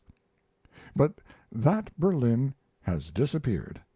It seems to have disappeared totally, and left no sign. The bulk of the Berlin of today has about it no suggestion of a former period. The site it stands on has traditions and a history, but the city itself has no traditions and no history. It is a new city, the newest I have ever seen. Chicago would seem venerable beside it, for there are many old-looking districts in Chicago, but not many in Berlin. The main mass of the city looks as if it had been built last week. The rest of it has a just perceptibly graver tone, and looks as if it might be 6 or even 8 months old. The next feature that strikes one is the spaciousness, the roominess of the city. There is no other city in any country whose streets are generally wide. Berlin is not merely a city of wide streets, it is the city of wide streets. As a wide street city it has never had its equal in any age of the world. Unter den Linden is 3 streets in one. The Potsdamer Strasse is bordered on both sides by sidewalks which are themselves wider than some of the historic thoroughfares of the old European capitals. There seem to be no lanes or alleys. There are no short cuts. Here and there, where several important streets empty into a common center, that center's circumference is of a magnitude calculated to bring that word spaciousness into your mind again. The park in the middle of the city is so huge that it calls up that expression once more. The next feature that strikes one is the straightness of the streets. The short ones haven't so much as a waver in them. The long ones stretch out to prodigious distances, and then tilt a little to the right or left, then stretch out on another immense reach as straight as a ray of light. A result of this arrangement is that at night Berlin is an inspiring sight to see. Gas and electric light are employed with a wasteful liberality, and so, wherever one goes, he has always double ranks of brilliant lights stretching far down into the night on every hand, with here and there a wide and splendid constellation of them spread out over an intervening Platz. And between the interminable double procession of street lamps one has the swarming and darting cab lamps, a lively and pretty addition to the fine spectacle, for they counterfeit the rush and confusion and sparkle of an invasion of fireflies. There is one other noticeable feature, the absolutely level surface of the site of Berlin. Berlin, to recapitulate, is newer to the eye than is any other city, and also blonder of complexion and tidier. No other city has such an air of roominess, freedom from crowding. No other city has so many straight streets, and with Chicago it contests the chromo for flatness of surface and for phenomenal swiftness of growth. Berlin is the European Chicago. The two cities have about the same population, say 1.5 million. I cannot speak in exact terms, because I only know what Chicago's population was week before last, but at that time it was about 1.5 million. 15 years ago Berlin and Chicago were large cities, of course, but neither of them was the giant it now is. But now the parallels fail. Only parts of Chicago are stately and beautiful, whereas all of Berlin is stately and substantial, and it is not merely in parts, but uniformly beautiful. There are buildings in Chicago that are architecturally finer than any in Berlin, I think, but what I have just said above is still true. These two flat cities would lead the world for phenomenal good health if London were out of the way. As it is, London leads by a point or two. Berlin's death rate is only 19 in the 1,000. 14 years ago the rate was a third higher. Berlin is a surprise in a great many ways, in a multitude of ways, to speak strongly and be exact. It seems to be the most governed city in the world, but one must admit that it also seems to be the best governed. Method and system are observable on every hand, in great things, in little things, in all details of whatsoever size. And it is not method and system on paper, and they are an end. It is method and system in practice, and it has a rule for everything, and puts the rule in force. Puts it in force against the poor and powerful alike, without favor or prejudice. It deals with great matters and minute particulars with equal faithfulness, and with a plodding and painstaking diligence and persistency which compel admiration and sometimes regret. There are several taxes, and they are collected quarterly. Collected is the word. They are not merely levied, they are collected every time. This makes light taxes. It is in cities and countries where a considerable part of the community shirk payment that taxes have to be lifted to a burdensome rate. Here the police keep coming calmly and patiently until you pay your tax. They charge you 5 or 10 cents per visit after the first call. By experiment you will find that they will presently collect that money. In one respect the 1,500,000 of Berlin's population are like a family. The head of this large family knows the names of its several members, and where the said members are located, and when and where they were born, and what they do for a living, and what their religious brand is. Whoever comes to Berlin must furnish these particulars to the police immediately. Moreover, if he knows how long he is going to stay, he must say so. If he takes a house he will be taxed on the rent and taxed also on his income.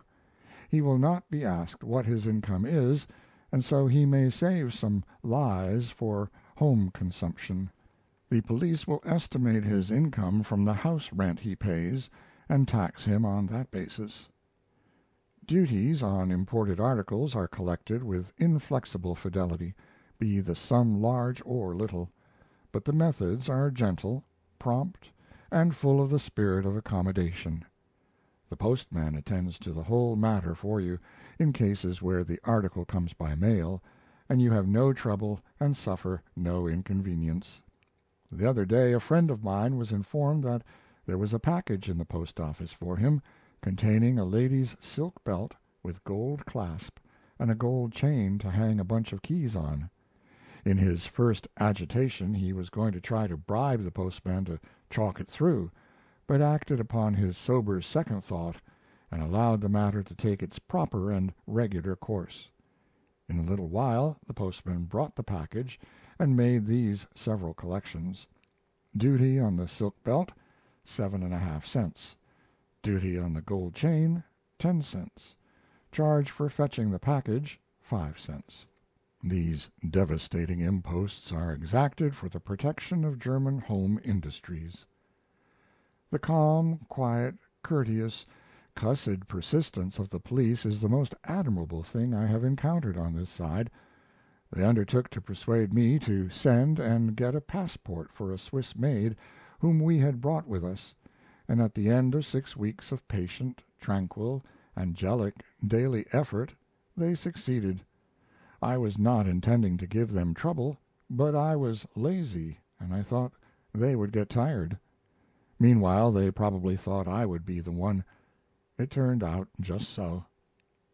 One is not allowed to build unstable, unsafe, or unsightly houses in Berlin. The result is this calmly and conspicuously stately city, with its security from conflagrations and breakdowns. It is built of architectural Gibraltars. The building commissioners inspect while the building is going up. It has been found that this is far better than to wait till it falls down. These people are full of whims. One is not allowed to cram poor folk into cramped and dirty tenement houses. Each individual must have just so many cubic feet of room space, and sanitary inspections are systematic and frequent. Everything is orderly. The fire brigade march in rank, curiously uniformed, and so grave is their demeanor that they look like a Salvation Army under conviction of sin. People tell me that when a fire alarm is sounded, the firemen assemble calmly, answer to their names when the roll is called, then proceed to the fire.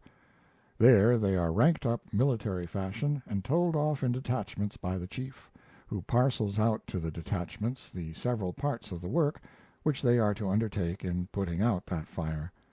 This is all done with low-voiced propriety, and strangers think these people are working a funeral. As a rule the fire is confined to a single floor in these great masses of bricks and masonry, and consequently there is little or no interest attaching to a fire here for the rest of the occupants of the house. There is abundance of newspapers in Berlin, and there was also a newsboy, but he died. At intervals of half a mile on the thoroughfares there are booths, and it is at these that you buy your papers. There are plenty of theaters, but they do not advertise in a loud way. There are no big posters of any kind, and the display of vast type, and of pictures of actors and performance framed on a big scale and done in rainbow colors is a thing unknown. If the big show bills existed, there would be no place to exhibit them, for there are no poster fences, and one would not be allowed to disfigure dead walls with them. Unsightly things are forbidden here. Berlin is a rest to the eye. And yet the saunterer can easily find out what is going on at the theaters. All over the city, at short distances apart, there are neat round pillars, 18 feet high and about as thick as a hogshead, and on these the little black and white theater bills and other notices are posted. One generally finds a group round each pillar reading these things. There are plenty of things in Berlin worth importing to America. It is these that I have particularly wished to make a note of. When Buffalo Bill was here his biggest poster was probably not larger than the top of an ordinary trunk. There is a multiplicity of clean and comfortable horse cars, but whenever you think you know where a car is going to, you would better stop ashore, because that car is not going to that place at all. The car routes are marvelously intricate, and often the drivers get lost and are not heard of for years. The signs on the cars furnish no details as to the course of the journey. They name the end of it, and then experiment around to see how much territory they can cover before they get there. The conductor will collect your fare over again every few miles and give you a ticket which he hasn't apparently kept any record of, and you keep it till an inspector comes aboard by and tears a corner off it, which he does not keep. Then you throw the ticket away and get ready to buy another. Brains are of no value when you are trying to navigate Berlin in a horse car. When the ablest of Brooklyn's editors was here on a visit, he took a horse car in the early morning, and wore it out trying to go to a point in the center of the city. He was on board all day, and spent many dollars in fares, and then did not arrive at the place which he had started to go to. This is the most thorough way to see Berlin, but it is also the most expensive. But there are excellent features about the car system, nevertheless. The car will not stop for you to get on or off except at certain places a block or two apart, where there is a sign to indicate that that is a halting station. This system saves many bones. There are 20 places inside the car. When these seats are filled, no more can enter.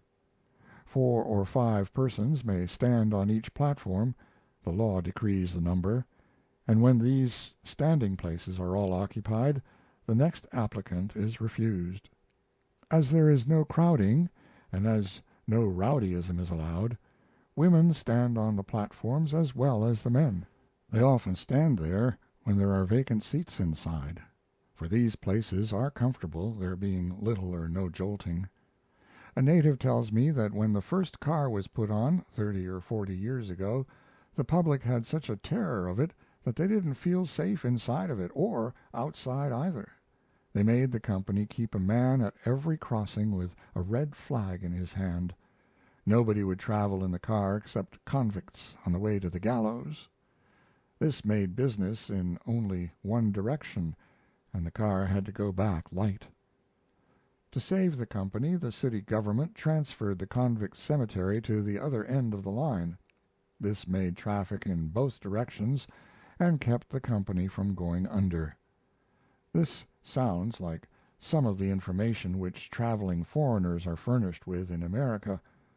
To my mind, it has a doubtful ring about it. The first-class cab is neat and trim, and has leather cushion seats and a swift horse. The second-class cab is an ugly and lubberly vehicle, and is always old. It seems a strange thing that they have never built any new ones. Still, if such a thing were done, everybody that had time to flock would flock to see it, and that would make a crowd, and the police do not like crowds and disorder here. If there were an earthquake in Berlin, the police would take charge of it, and conduct it in that sort of orderly way that would make you think it was a prayer meeting. That is what an earthquake generally ends in, but this one would be different from those others. It would be kind of soft and self-contained, like a Republican praying for a mugwump. For a course, a quarter of an hour or less, one pays 25 cents in a first-class cab and 15 cents in a second class. The first class will take you along faster, for the second-class horse is old, always as old as his cab, some authorities say, and ill-fed and weak. He has been a first class once, but has been degraded to second class for long and faithful service. Still, he must take you as far for 15 cents as the other horse takes you for 25. If he can't do his 15-minute distance in 15 minutes, he must still do the distance for the 15 cents. Any stranger can check the distance off by means of the most curious map I am acquainted with. It is issued by the city government and can be bought in any shop for a trifle. In it every street is sectioned off like a string of long beads of different colors. Each long bead represents a minute's travel, and when you have covered 15 of the beads you have got your money's worth. This map of Berlin is a gay colored maze, and looks like pictures of the circulation of the blood. The streets are very clean. They are kept so, not by prayer and talk and the other New York methods, but by daily and hourly work with scrapers and brooms, and when an asphalted street has been tidily scraped after a rain or a light snowfall, they scatter clean sand over it. This saves some of the horses from falling down. In fact, this is a city government which seems to stop at no expense where the public convenience, comfort, and health are concerned, except in one detail. That is the naming of the streets and the numbering of the houses. Sometimes the name of a street will change in the middle of a block. You will not find it out till you get to the next corner and discover the new name on the wall, and of course you don't know just when the change happened. The names are plainly marked on the corners, on all the corners. There are no exceptions. But the numbering of the houses, there has never been anything like it since original chaos. It is not possible that it was done by this wise city government. At first one thinks it was done by an idiot, but there is too much variety about it for that. An idiot could not think of so many different ways of making confusion and propagating blasphemy. The numbers run up one side of the street and down the other. That is endurable, but the rest isn't. They often use one number for 3 or 4 houses, and sometimes they put the number on only one of the houses and let you guess at the others. Sometimes they put a number on a house, 4 for instance, then put 4A, 4B, 4C on the succeeding houses, and one becomes old and decrepit before he finally arrives at 5. A result of this systemless system is that when you are at number 1 in a street you haven't any idea how far it may be to number 150.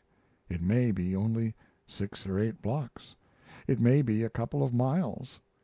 Frederick Street is long, and is one of the great thoroughfares.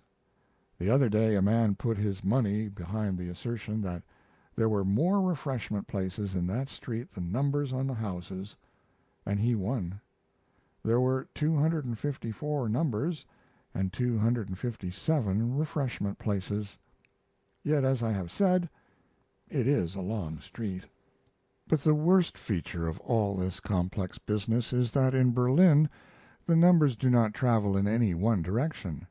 No, they travel along until they get to 50 or 60 perhaps. Then suddenly you find yourself up in the hundreds, 140 maybe. The next will be 139. Then you perceive by that sign that the numbers are now traveling toward you from the opposite direction. They will keep that sort of insanity up as long as you travel that street. Every now and then the numbers will turn and run the other way. As a rule there is an arrow under the number to show by the direction of its flight which way the numbers are proceeding. There are a good many suicides in Berlin.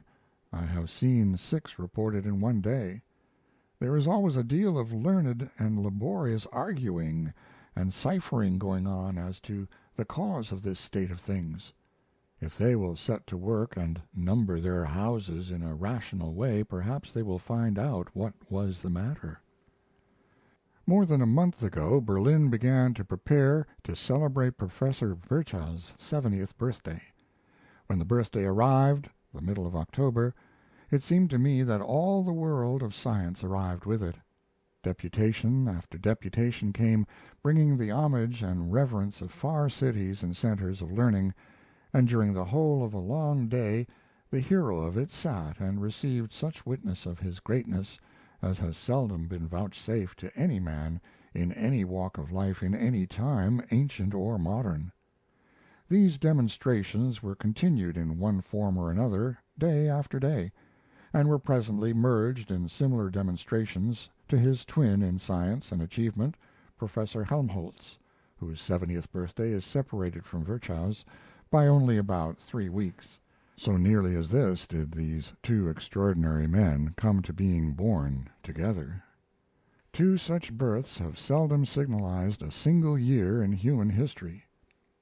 But perhaps the final and closing demonstration was peculiarly grateful to them. This was a Cummers, given in their honor the other night by 1,000 students. It was held in a huge hall, very long and very lofty, which had 5 galleries far above everybody's head, which were crowded with ladies, 400 or 500, I judged. It was beautifully decorated with clustered flags and various ornamental devices, and was brilliantly lighted.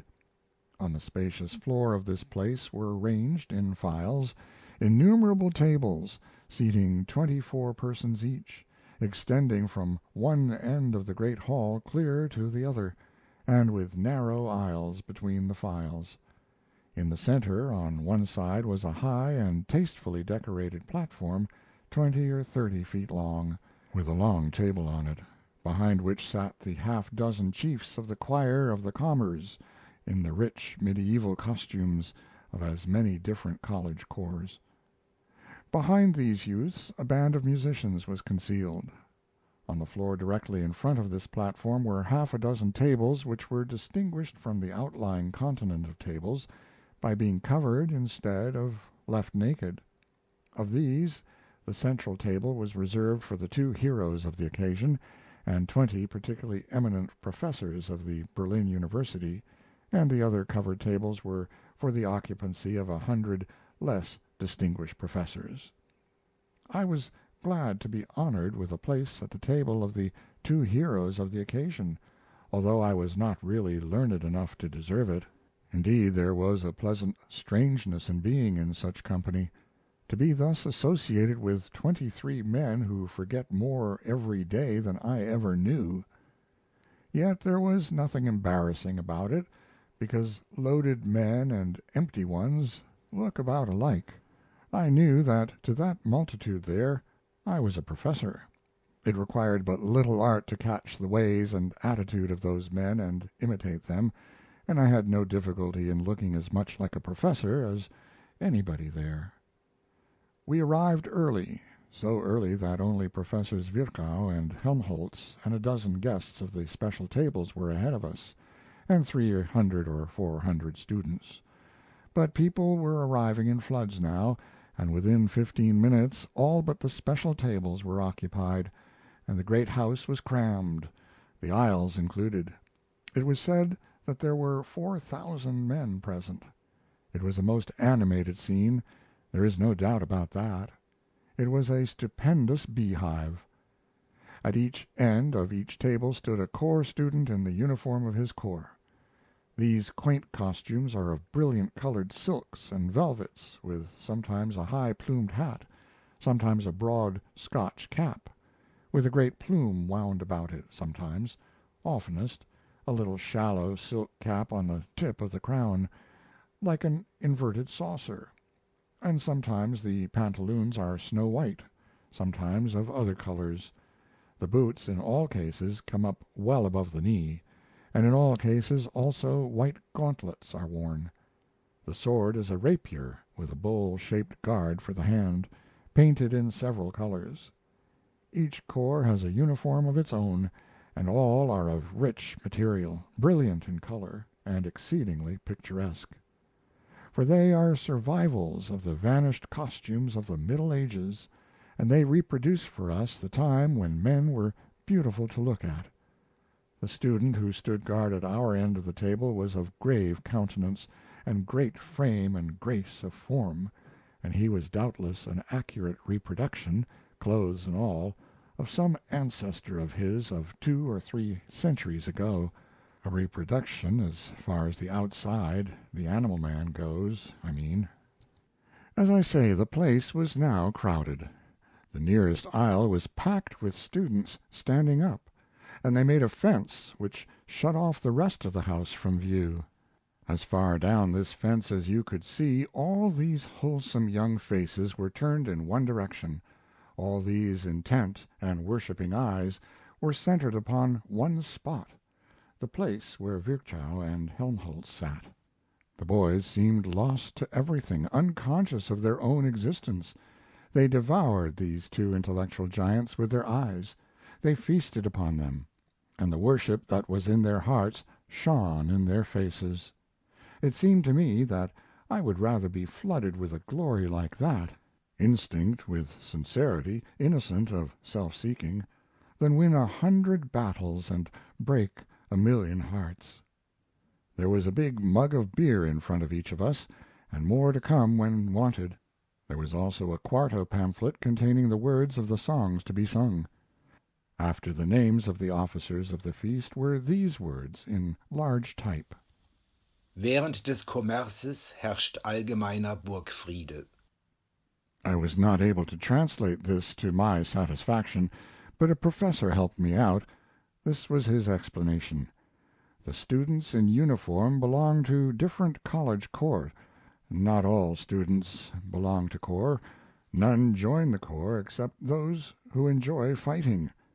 The corps students fight duels with swords every week, one corps challenging another corps to furnish a certain number of duelists for the occasion, and it is only on this battlefield that students of different corps exchange courtesies.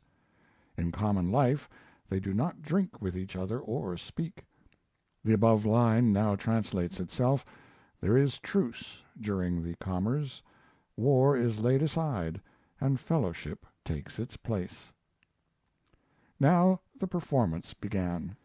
The concealed band played a piece of martial music.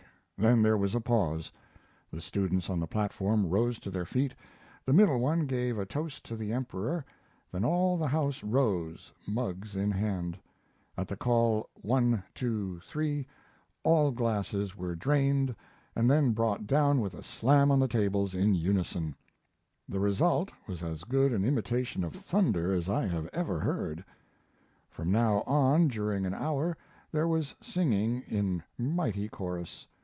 During each interval between songs a number of the special guests, the professors, arrived. There seemed to be some signal whereby the students on the platform were made aware that a professor had arrived at the remote door of entrance, for you would see them suddenly rise to their feet, strike an erect military attitude, then draw their swords. The swords of all their brethren standing guard at the innumerable tables would flash from their scabbards and be held aloft, a handsome spectacle. 3 clear bugle notes would ring out, then all these swords would come down with a crash twice repeated on the tables and be uplifted and held aloft again. Then in the distance you would see the gay uniforms and uplifted swords of a guard of honor clearing the way and conducting the guest down to his place. The songs were stirring, the immense outpour from young life and young lungs, the crash of swords, and the thunder of the beer mugs gradually worked a body up to what seemed the last possible summit of excitement. It surely seemed to me that I had reached that summit, that I had reached my limit, and that there was no higher lift desirable for me. When apparently the last eminent guest had long ago taken his place, again those 3 bugle blasts rang out, and once more the swords leapt from their scabbards. Who might this late comer be? Nobody was interested to inquire. Still, indolent eyes were turned toward the distant entrance. We saw the silken gleam and the lifted swords of a guard of honor plowing through the remote crowds. Then we saw that end of the house rising to its feet, saw it rise abreast the advancing guard all along, like a wave. This supreme honor had been offered to no one before. Then there was an excited whisper at our table, "Monson!" and the whole house rose and shouted and stamped and clapped and banged the beer mugs. Just simply a storm. Then the little man with his long hair and Emersonian face edged his way past us and took his seat. I could have touched him with my hand. Mommsen! Think of it!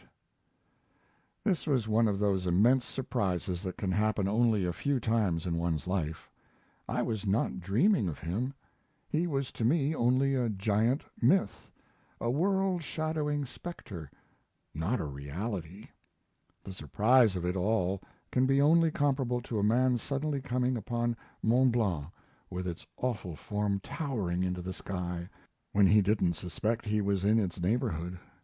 I would have walked a great many miles to get a sight of him, and here he was, without trouble or tramp or cost of any kind. Here he was, clothed in a titanic deceptive modesty which made him look like other men. Here he was, carrying the Roman world and all the Caesars in his hospitable skull, and doing it as easily as that other luminous vault, the skull of the universe, carries the Milky Way and the constellations. One of the professors said that once upon a time an American young lady was introduced to Mommsen, and found herself badly scared and speechless. She dreaded to see his mouth unclose, for she was expecting him to choose a subject several miles above her comprehension, and didn't suppose he could get down to the world that other people lived in. But when his remark came, her terrors disappeared. "Well, how do you do? Have you read Howells's last book? I think it's his best." The active ceremonies of the evening closed with the speeches of welcome delivered by two students, and the replies made by Professors Virchow and Helmholtz. Virchow has long been a member of the city government in Berlin. He works as hard for the city as does any other Berlin alderman, and gets the same pay, nothing. I don't know that we in America could venture to ask our most illustrious citizen to serve in a board of aldermen, and if we might venture it, I am not positively sure that we could elect him. But here the municipal system is such that the best men in the city consider it an honor to serve gratis as aldermen, and the people have the good sense to prefer these men and to elect them year after year. As a result, Berlin is a thoroughly well-governed city. It is a free city. Its affairs are not meddled with by the state. They are managed by its own citizens, and after methods of their own devising. End of The Chicago of Europe, by Mark Twain, and end of Mark Twain's travel letters from 1891 to 1892, read by John Greenman with help from Eberhard Schneider.